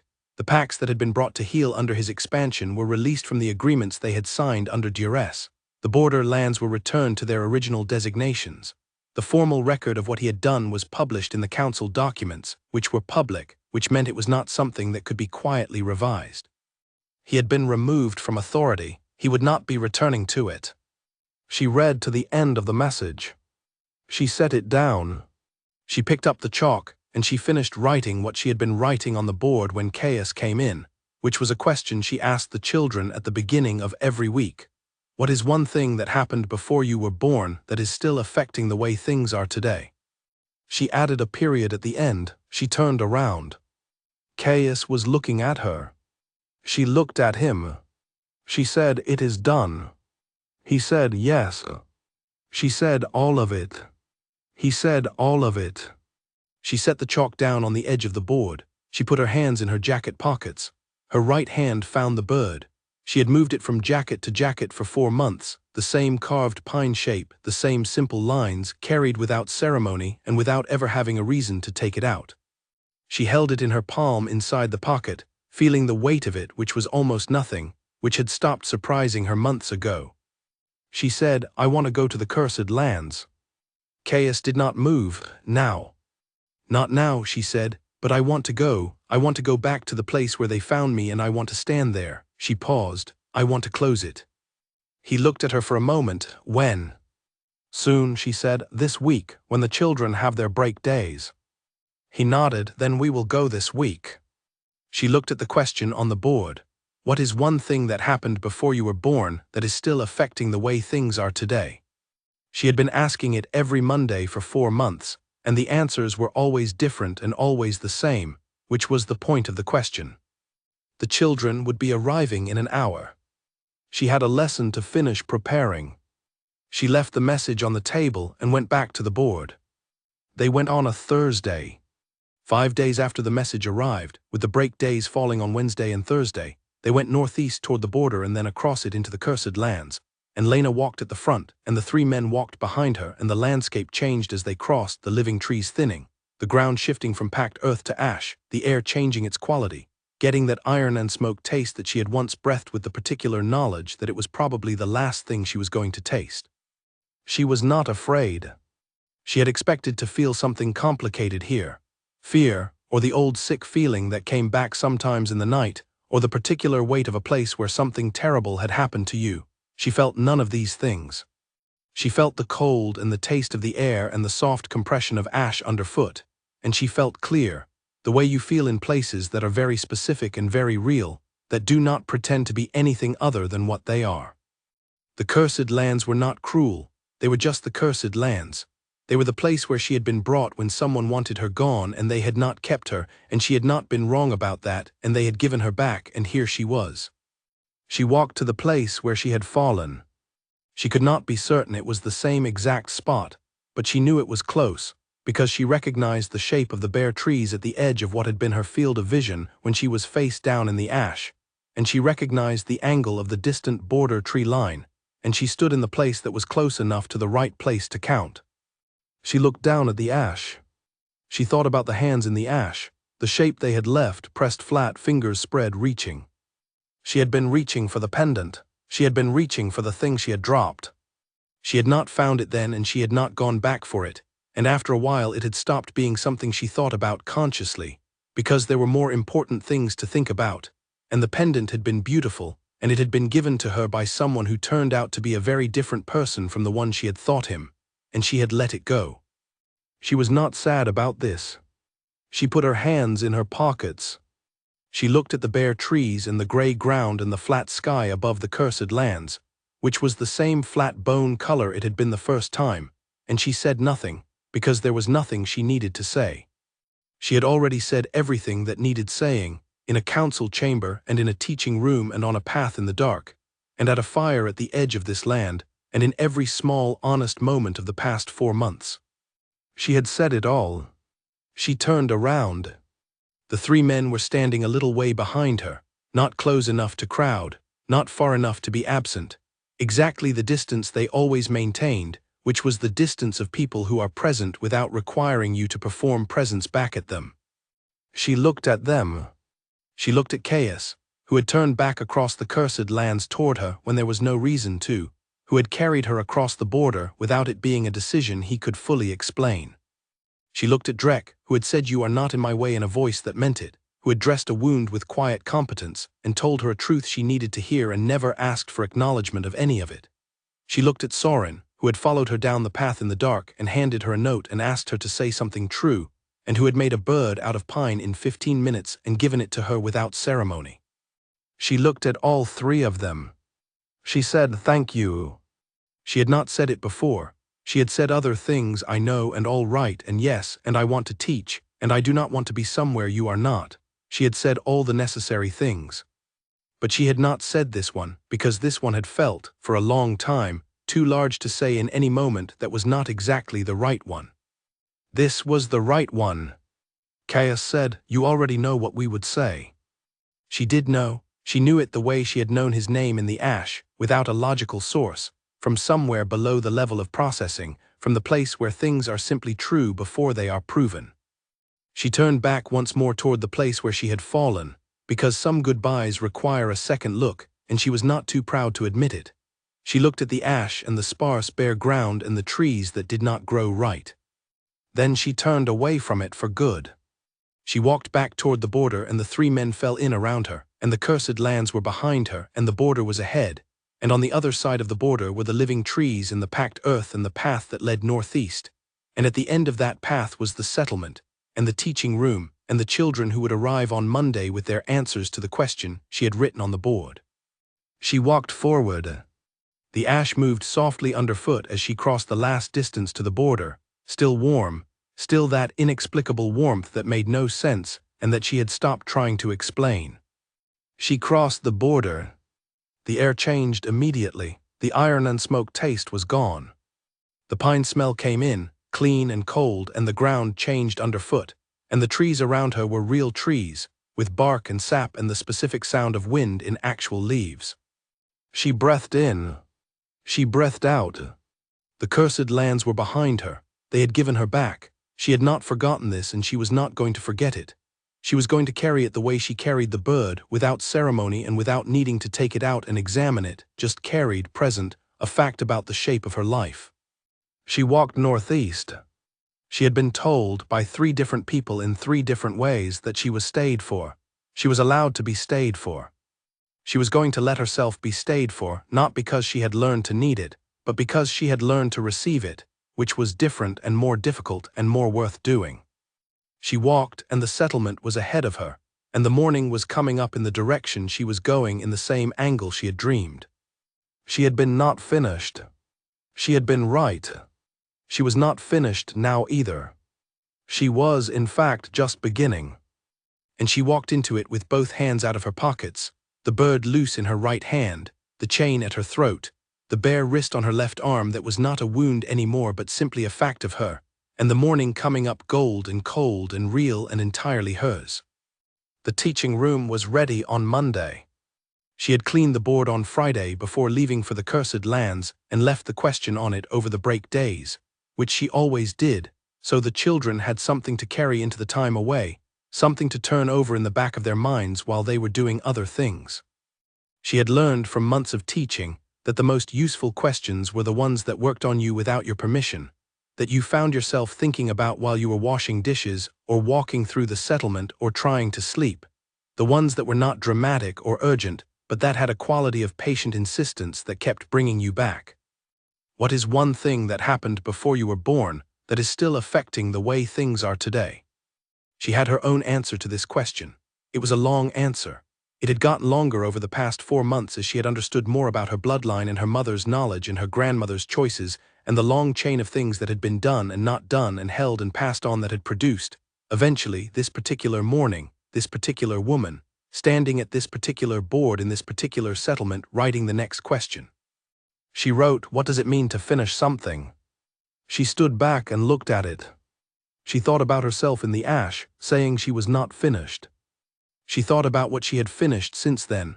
The trail, the documentation, the council, the investigation, the walk back to the cursed lands and the walk away from it.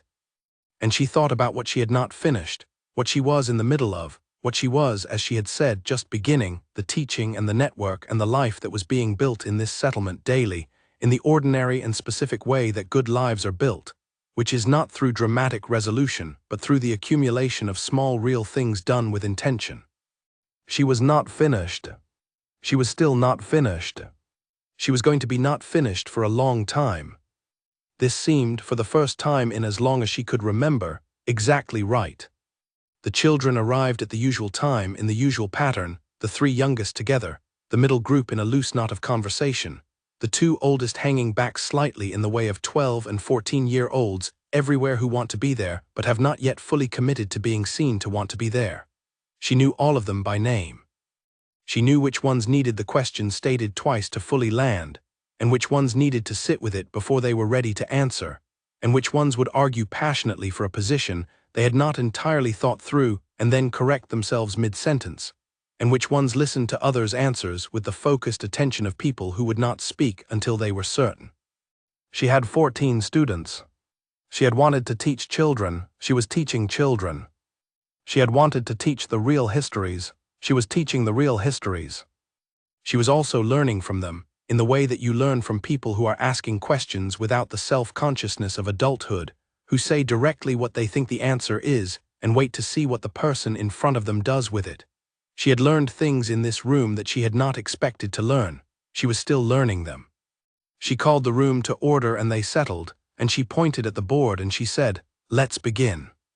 The question sat on the board and the children looked at it with varying degrees of immediacy and she watched them think.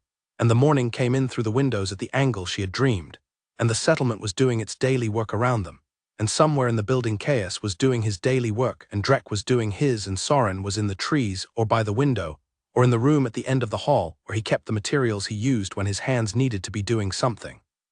And they were all in the same place at the same time in the same day, and the day was ordinary. She had not had ordinary days for a very long time. She had missed them without knowing how much she had missed them, the same way you miss specific things without knowing that the specific things are what you're missing until they are back. Ordinary days, the kind where nothing dramatic happens, where the work is the work and the life is the life and the morning comes up at the same angle and the fire is the same fire and the people you love are simply present, in the unremarkable way of people who have been present long enough that their presence is the baseline. She loved them. She had known this for a while. She had not said it, not yet, not in those exact words, because the exact words required the exact moment, and she had been waiting for the exact moment with the patience of someone who had learned that the right time for a thing was not always the first time you wanted to say it. The right time was the time when it had become simply true, verifiably and without doubt, when it did not need the courage of a confession because it did not feel like a risk. It felt true now in exactly that way, not a risk, just a fact about the shape of her life. She was going to say it tonight. She stood in the teaching room on Monday morning, with the question on the board and the children looking at it, and she thought, tonight. She thought it with the settled quality of a decision that has been made properly, and then she put it in the right place, the place where settled things go when you are in the middle of doing something else, and she looked at her students. "Who wants to start?" she said. One hand went up immediately, the youngest.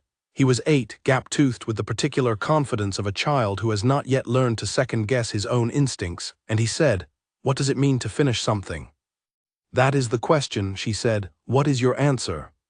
He thought about it for a very short time. Then, "Maybe it means you are ready for the next thing." She looked at him. She said, "Yes, I think that might be exactly right." The class went on, the morning went on. The questions multiplied and intersected, and the children argued and thought, and sometimes surprised her and sometimes confirmed things she had suspected, and the room was warm, and the light moved across the board at its usual pace.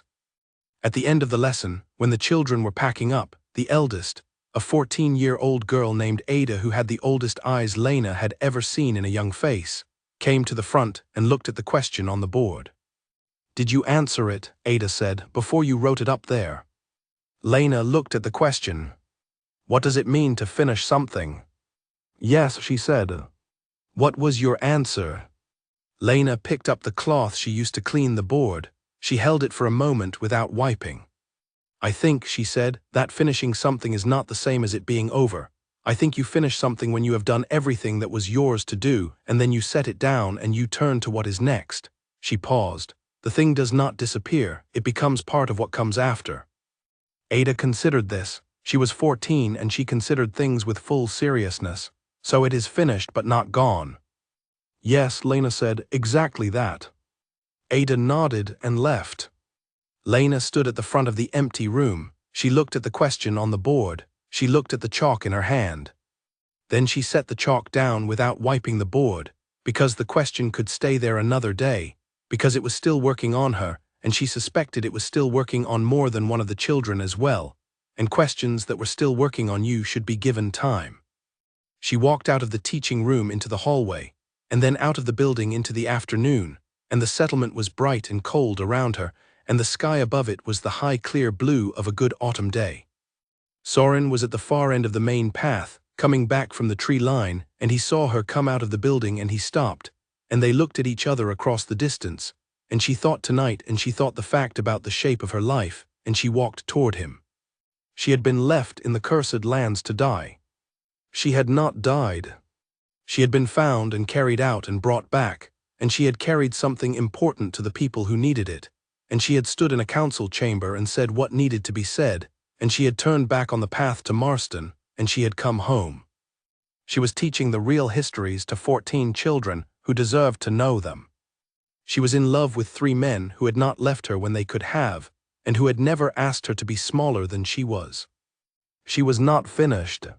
She had said so in the ash, and she was still saying it now, in the better and quieter way of someone who says it by simply continuing to live fully, by turning toward what is next, by walking across the path in the autumn light to meet someone who is already walking toward her. They met in the middle, and the day continued as ordinary days do, with everything they were supposed to contain, and the settlement around them was busy and warm and real, and the teaching room had a question on the board, and the investigation was in the public record, and the leather case was in a safe place, and the bird was in her pocket, and the chain was at her throat, and she had said she would come home, and she had come home, and this, all of this, the whole accumulated shape of it, was what not finished looked like when it was also entirely enough.